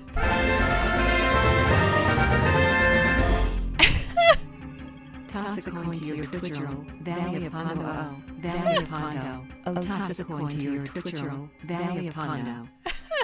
Oh, the Twitcher, thank you so much for that tip. Aw, that makes my little pando heart just swell. Thank you, the Twitcher. That sounds like, you know, the clap on, clap off, the clapper, or like Twitch on, Twitch off, the Twitcher. Lone Grin, I think gamers started as a type of nerd people called us. Maybe. That could be true. Thank you so much. Colonel of Comedy, how's it going? What's going on? What's on the up and up? You like this dial tone sound effect? It's pretty good, right? Okay, I think oh, I screwed it up. Okay, so it goes do, left. Oh, that's right. Right, left. So it's left, right, left. Left, left, right.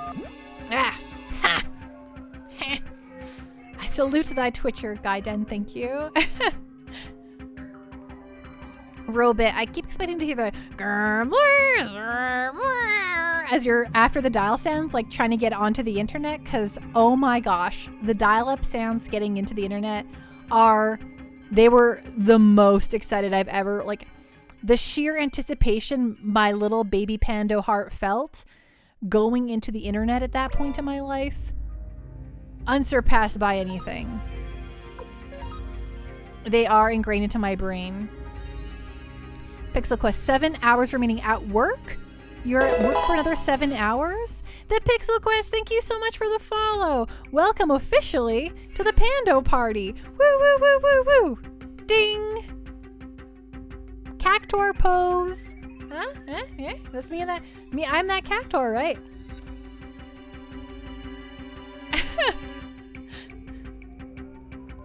Are you playing this on a PS1? So I am playing the actual physical copy, but spoiler alert, I'm playing on my PS3 because that was the easiest way to hook into to get the best video quality and to hook into my streaming stuff.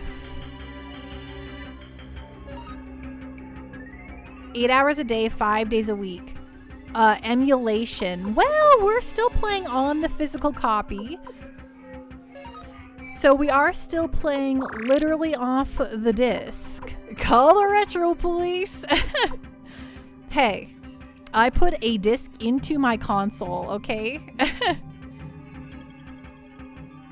And that PS3 is, the PS3, very important to me.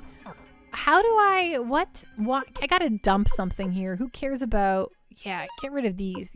Give up. Dump them. I don't want those needles. I want this mega medicine. Space Robot Arm, what are some websites you frequented on dial-up internet? Yahoo Groups. There was a Java applet chat called Cool Kids Chat. That was my very most favorite. I would look up, the very first thing I ever searched on the internet was frogs. Yes, PS3, right, Gaiden? Kernel of Comedy, fun fact. I discovered PS1 games work on Series X. What? What do you mean they work on Series X? Robit, you were real big on Yahoo chat rooms? Yeah, I so was too. Yo, save that poor PS3. My PS3 is one of my favorite. Math Mission, were you ever on GeoCities? Yes, I had a GeoCities, absolutely. Bone Chalk Broadcast, also Homestar Runner. I got really into Homestar Runner when I finally got high-speed internet for the first time, and then I watched so much Homestar Runner. Teen Girl Squad! Cheerleader! So-and-so! What's her face? The ugly one! Pixel Quest RT5X makes PS2 look amazing. I love PS3, hate the controller. Okay, so yes, you are not wrong. The 6-axis controller feels like a light, fluffy poofer, and I could fling this across the room any given moment because it feels like a cheap piece of something. But that being said, it feels the same as every other PlayStation controller. So until the PS5. Kernel of Comedy, I'm kidding. Nobody tried to play PS1 games on Series X. Actually, I'm just trolling and don't want broken games. I would never forgive myself. Well, when you said that, I'm like, what? That makes literally no sense. Anyway, call the retro police. Someone is emulating. MJR will not take this lightly. You know what? I think I'm going out on a limb here, and I'm going to say it's going to be all right. Pixel Chonk, the PS3 controllers are all dying too. Soon there will be none functioning. Yeah, so I have like 4 6-axis controllers, so I hopefully have backups upon backups. At the same time, I also have an incredibly long charging cable. So I think if ever worse comes to worse, I can deal. Oh my god. Okay. Okay. Let's get rid of something here. Yeah. I don't know about this yet. Okay. Get rid of this one medicine. Who needs it? Not me. PS3 controllers feels tiny to you. Well, I have baby hands, so they feel like it fits. You know, here's me holding my 6-axis controller. You know, it fits just fine for me. You know. Well, I wouldn't hold it upside down, but there's my hands over it. It feels right, you know. But I'm a baby with baby hands. No, girl, how you doing tonight? What's going on? What's on the up and up? Devon Danger, Series X can actually run emulators very well. You know, I'm not surprised. Pixel Quest, the quality control of PS3 controllers are crap. Phantom inputs, dying batteries. The dying battery thing I totally understand, probably, as my PS3 controller constantly is yelling at me that it's dying, and I'm like, whatever. Look at this.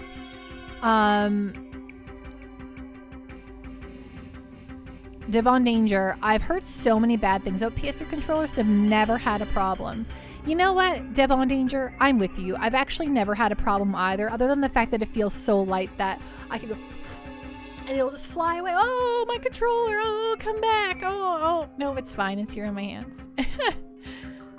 I gotta feed those baby hands. Pando, tiny handos, right? Oh, wow. Hey, look at this guy. Devon Danger. The main advantage of using a PS3, though, is that it doubles as a nice space heater. Yes, I have the old fat. It's sitting behind my TV. And yeah, it never ceases to amaze me how much it looks like a George Foreman grill. Not the slim ones, though. That's true. The slim ones are quite nice. No, girl. With my 360 controller, I ended up just having a plug-in controller, so I don't have to worry about batteries or charging. Yes, for many, many years, I used my 360 controller just like that. Then I upgraded to, for all my PC gaming stuff, I use Xbox One controller, and it's battery powered, but if I'm playing it on the PC, I just plug it in and it's fine. Good little gaffer, though. Butterfly controller, get the net, right? What is this, Animal Crossing? For Nintendo GameCube? Okay, Okay, we're gonna fight this guy. And it's gonna mean something. What does Deadly Fingertips do? Do I want to do that? Let's just attack and see what happens. What is Falcon Rune? What does that do? I think it's...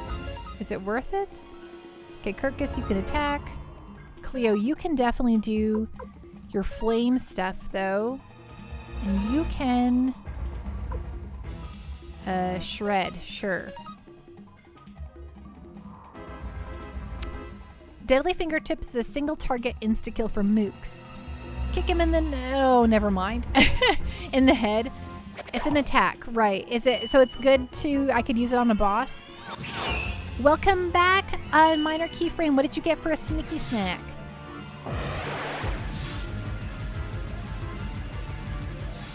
How does this guy sit down? Well, I don't know if you can tell, Robit, but he is floating, and thusly... He does not. Oh, I see. He does not sit, he floats.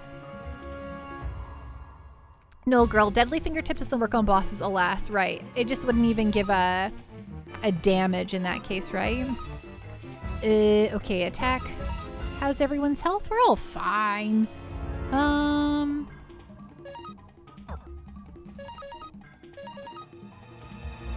Rune, what about... Did that do any damage last time? I don't remember. Good night, Bootless Pit. Have a great night. Have a wonderful evening, and we'll see you again soon. You made yourself a snickerdoodle mug cake? Stink. Sounds awesome. Is that doing any damage? Is the magic not doing anything? Wow, rude. Minor Keyframe, you always have the most delicious snacks. Devon Danger, look into investing in a retro Tink Pando and save your PS3 from premature wear and tear. Very interesting.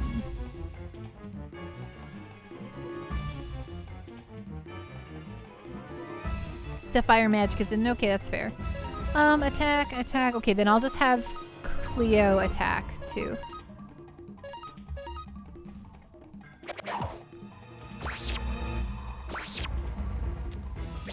Pixel Quest, 6 hours and 15 minutes remaining. Pixel Quest, what, if you don't mind me asking, what is your jorb that is allowing you to... Are you like in an office right now, or are you just like hiding... like in between some aisles? What am I doing here? Item, attack.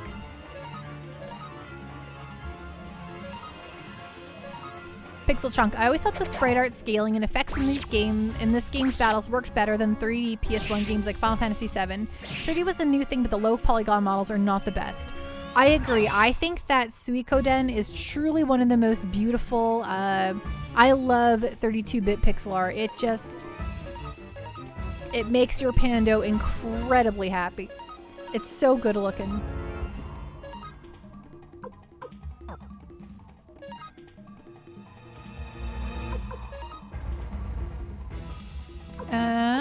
Yeah, that one. Right, the fire magic is in. Okay, that makes sense, an old girl. Devon Danger, for about $100, you can convert all your analog consoles to HDMI with no lag. Wow, that was not too hard at all. I don't have a lot of my analog consoles anymore. I got rid of a lot of... Oh, my PS2 actually would probably be one. But I do have I do have component cables that I use for it. That makes it look pretty okay. RT5X is amazing Pando. Expensive, but worth every penny.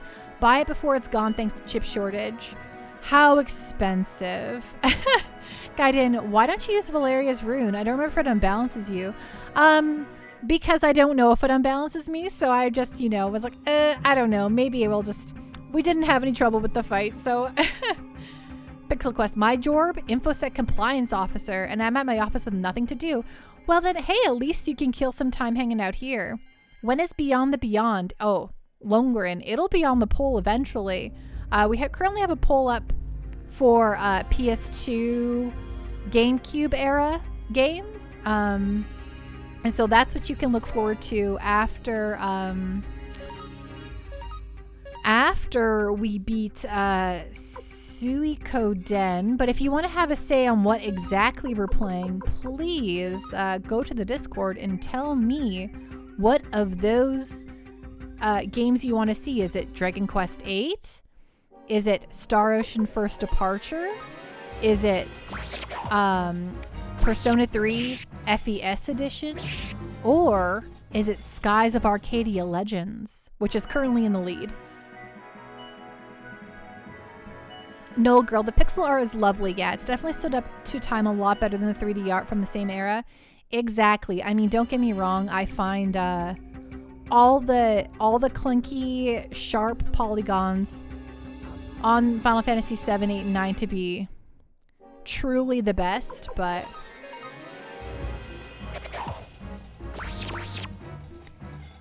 Pixel Quest $300, but has motion adaptite and deinterlacing, or you could DIY make a GBS controller for a third of the price. So that's $300 American dollars, right? Gaiden, okay, no worries. I just thought you had a strategy I didn't know of.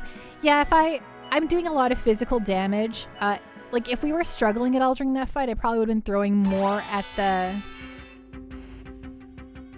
the boss, but because we were not struggling, I just kind of was going for it. And don't let anyone buy your vote. 300 Alaskan dollars. Are Alaskan dollars different from regular American dollars? I have a feeling no. Also, please understand I asked that in jest, and I absolutely know that they're not.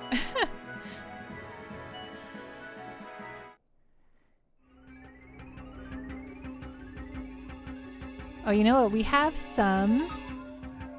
We got hurt a little bit, so we can use this opportunity to just waste some medicines so that we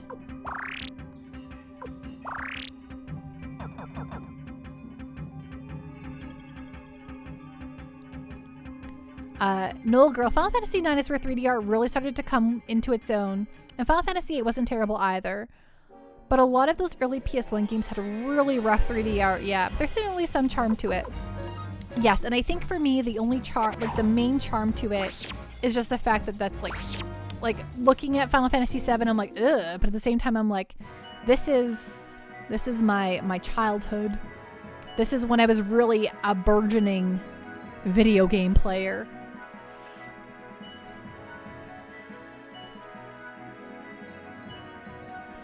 Space Robot Arm, I am paying top dollar for Skies of Arcadia votes. Gaiden, you would be surprised how many get confused by that. You're right. I'm not too surprised by it. Minor Keyframe, the true goal of voting for Pando's next game is to try and make it a 4-way tie so that she has to pick the next game anyway. Minor Keyframe, my secrets. Pando absolutely hates making decisions about literally anything, so I force all of you to make my decisions for me all the time. You all think it's just a cool way for me to add democracy to the stream, but it's because I refuse to make the decision. I make y'all do the work. You tell me what to play. I absolutely do not want to decide. Space Robot Arm. I think the look of Final Fantasy VII is timeless. Devon Danger. I'm surprised how much nicer older games can look with blank scan lines in i.e. 240p. Yes, I remember. So when I worked in QA, sorry, this actually has nothing to do with what you were actually saying. This is just something that I was surprised by. When I worked in quality assurance, one of the things I had to do at my game dev studio was I had to play through the game on a British CRT monitor because they were a different resolution than American CRTs. I forget now what it was called exactly. But I played through the entirety of a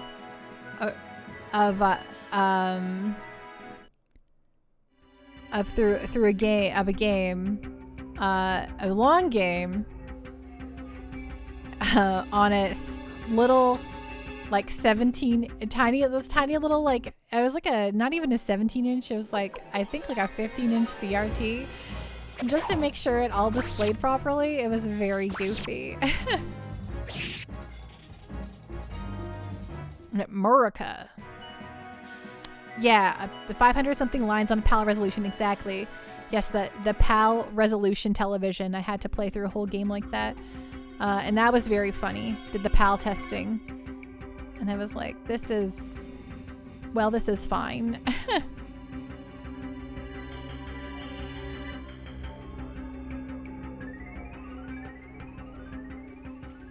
I know I could use an escape talisman to get out of here easier, but I like the extra money and experience we get when we're leaving.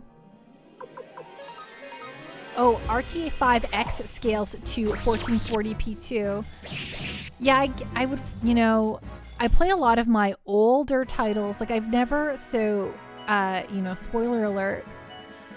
When I was a child, like a little child, like before I got really into video games, like I was always into video games, but the video games I was into was like platformers, right? Like when I was like, you know, 5 to 9 years old, all I wanted to do was play all of the Disney platformers. And at that time, like I had an NES and then we gave it away.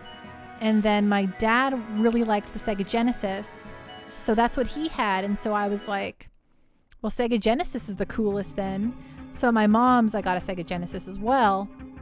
And I was a bona fide Genesis kid. So I totally missed out on like I had a cousin who had a Super Nintendo, but I never had a Super Nintendo. But yeah, I played Aladdin. I loved it. I played the Lion King game. I played Mickey Mouse and the Castle of Illusion, or the Castle of Illusion starring Mickey Mouse. Truly one of my favorite games ever. That soundtrack is just the best. Cool Spot, the 7-Up sponsored game. You know, that was the good stuff, man. It wasn't until I got until I saw the 64 in person that my life changed and I got serious. No Girl, Cool Spot, right? Oh, I love Cool Spot actually. So, Cool Spot was always a game that was at my grandma's and I loved it. I loved it so much and everything about it was super nostalgic. And then when my grandma passed away, it was one of the things I got from her place was the Cool Spot. I'm like, this means so much to me. I need it. I need this Cool Spot. So it's the only Sega Genesis game I have complete in box anymore. And but it's highly sentimental to me. Some may say grandma's was the Cool Spot, right? No Pepsi Man, unfortunately. When I was a young boy and my father. Yep, exactly. It's all Pando's tales sound like a song. No, girl, back up until just a handful of years ago. I was still using an old C64 monitor on your TV as your TV. Really? What did you upgrade it to? I was surprised to learn that the Mickey Mouse game got remade on PS3. Me too. I actually never picked it up despite the fact that I loved it to death. No, girl, I only ever played these old consoles via emulation. My first real console was the PS1, other than your old original Game Boy. Yes, so I got, after like years of begging, I didn't get a 64 right away, but I had to, you know, ask over and over for a 64 until I finally got one. And so that introduced me to Ocarina of Time, which then introduced me to the world of RPGs, even though that's not like that's more of an action game. It still kind of was like a story and stuff. And I was like, wait, what? Games can be more than just Banjo-Kazooie and Mario? And so then I had to explore that more, which led me to the Final Fantasies, which led me to the Pando you see today. Heavily invested in video games in every capacity. And thusly, the 64 PS1 era is just incredibly important to me. It took me into the city. Minor keyframe, your parents had the old Atari and SNES, and all you remember from them are Spy vs. Spy, Mario, and Uncle Fester's Quest. Oh no. Wah, wah. Space Robot Armus. A Commodore 64 monitor would be amazing for retro games, I think. Gaiden, I have it on the PS3 but never played it. It's very good. No Girl, I upgraded to a 24-inch TV finally, and yeah, the C64 monitor was awesome for the older games. Do you still have it around? Devon Danger, looks good on a CRT as well. Proper fit and all. Apps, yes, there's, I still have a CRT. It's in storage at my sister's because she has a full house, which has like a basement and everything. Which, that's where it's living right now. One day I'll have a home and I'll be able to utilize it. But yeah, love it. The biggest downside of the C64 monitor was that it was mono sound, and well, it's been through the flooding of our crawl space, so it occasionally had issues. You do not, unfortunately. It finally died. Hey, Bone Chalk broadcast, great timing anyway, because I realized it's pretty much time for the old Pando to call it a night too. Have a great night though, Bone Chalk broadcast. Rest well. Be safe, and we'll see you again soon. Devon Danger, I thought Fester's Quest was supposed to be good. Is it? I don't know. I always kind of hear it always mentioned in joking terms. Maybe it's good though. I don't know. What do I know about anything? Minor keyframe, other than the characters, Uncle Fester's Quest has nothing to do with the Addams family, but it was actually quite good. Oh, okay. Well, hey, there you go. A rip to that C64 monitor, right? Good R.I.P. Good R.I.P. Good rest in peace. I always say R.I.P. in peace. C64 monitor. Minor keyframe. I remember the one brutal boss fight that none of us ever beat, though. Oh, which one is that? No, girl. I miss the old C64 days. That's what I grew up with. Jumpman is still your favorite platformer? That's beautiful. We never had a PC of any capacity, so Commodore 64 or anything, until we had until I finally got my parents were divorced. My parents were on good terms, and my dad had a PC in his place when I was around the age of 13-ish is when he got his first PC. And then a couple years later, he gave his hand down, like he let us have the hand down PC at my mom's house. And then he got himself a new one. So it wasn't good for playing games. They were old. I was old and couldn't really do much.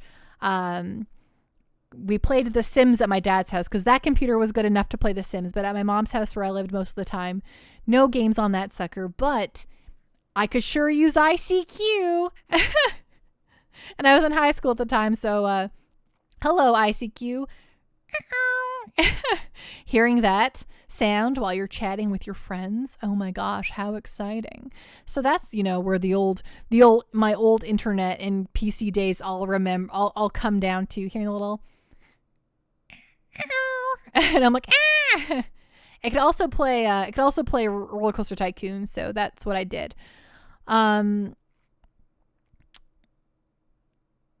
Space Robot 64 is the one thing that would be cool to explore on a Mister. Yeah, the Mister does that kind of stuff really well, which is really fun.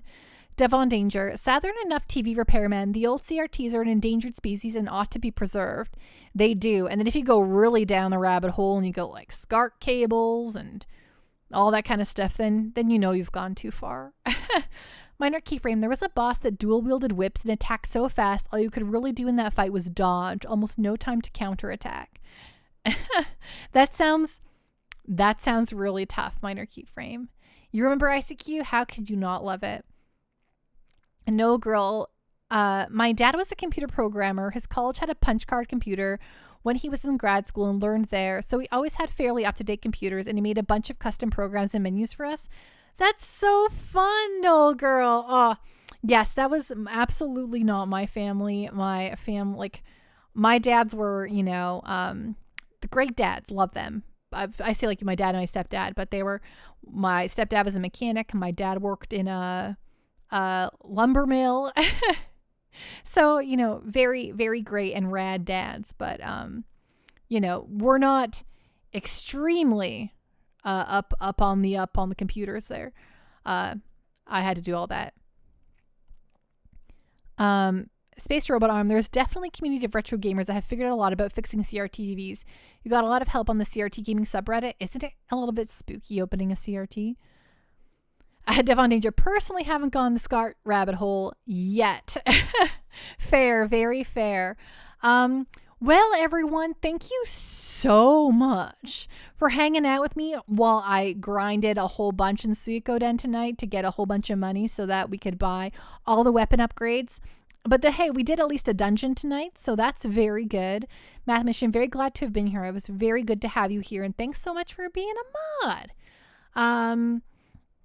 And yeah, so we'll be back tomorrow with more Suikoden. I imagine we'll do a lot more story stuff. We'll advance the plot considerably more tomorrow. So that's the usual time, 7 p.m. Mountain Standard Time.